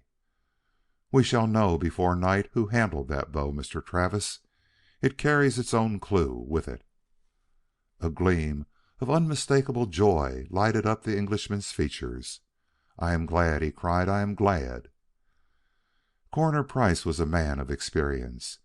He recognized the ring of truth in the Englishman's tone, and saying no more, led the way from the gallery. A few minutes later he was on the lower floor. He had a short conversation with the two doormen. Then he proceeded to the telephone and called up the Universal. The result was startling. Asked if the name of Rupert Henry Travis, Hertfordshire, England, was on the register, the answer was yes. The date of his arrival? Early this morning. Any other arrivals today from the other side? Yes, a Madame Duclos and a Miss Willetts. The coroner's tone altered. So much of the stranger's story was true, then. Will you connect me with Madame Duclos? I have important news to give her. Some woman had better be with her when she receives it. I am sorry, but I cannot do this. Madame Duclos has left. Left? Gone out, you mean? No, left the hotel. She's been gone about half an hour. The young lady who came with her has gone out too, but we expect her back. You do? And what took this older woman away? What excuse did she give, and where has she gone? I cannot tell you where she has gone. She left after receiving a telephone message from someone in town. Came down to the desk looking extremely distressed. Said that she had had bad news and must go at once. I made out her bill, and at her request, that of the young lady whom she said would be called for by a friend on her return to the hotel. These bills she paid. After that, she left the hotel on foot, carrying her own bag. The young lady has not returned. Enough. The young lady is dead, killed by chance here at the museum. A plainclothesman will be with you shortly from headquarters. Meanwhile, keep your eyes and ears open. If a message comes for either Madame Duclos or Miss Willetts, notify me here, and if anyone calls, detain the party at all hazards. That's all. No time to talk. And now Gryce entered the room. He was accompanied by an inspector. This was a welcome addition to their force. Coroner Price greeted him with cordiality. "You've come in good time, Inspector. The death of this young girl, struck down by an arrow shot by an unknown hand from the opposite side of the building, bids fair to make greater call on your resources than on mine. The woman who appears to act as companion to Miss Willetts has fled the hotel, where they both took rooms immediately upon leaving the steamer. Either she has heard of the accident which has occurred here, and if so, how, or she's but carrying out some deep laid plan which it is highly important for us to know. It looks now like a premeditated crime. With this Englishman involved? I doubt that. I seriously doubt that, don't you, Gryce? A more subtle head than his planned this strange crime. Yes, there can be little doubt about that. Shall I set the boys to work, Inspector? This French woman must be found. At once, a general alarm. You can get a description of her from the clerk at the Universal. She must not be allowed to leave town." Mr. Gryce sat down before the telephone. Coroner Price proceeded to acquaint the Inspector with such details of the affair as were now known. The Curator moved restlessly about. Gloom had settled upon the museum. On only one face was there a smile to be seen, but that was a heavenly one, irradiating the countenance of her who had passed from the lesser to the larger world with the joy of earth still warm in her innocent heart. End of Chapter 7. End of Book 1.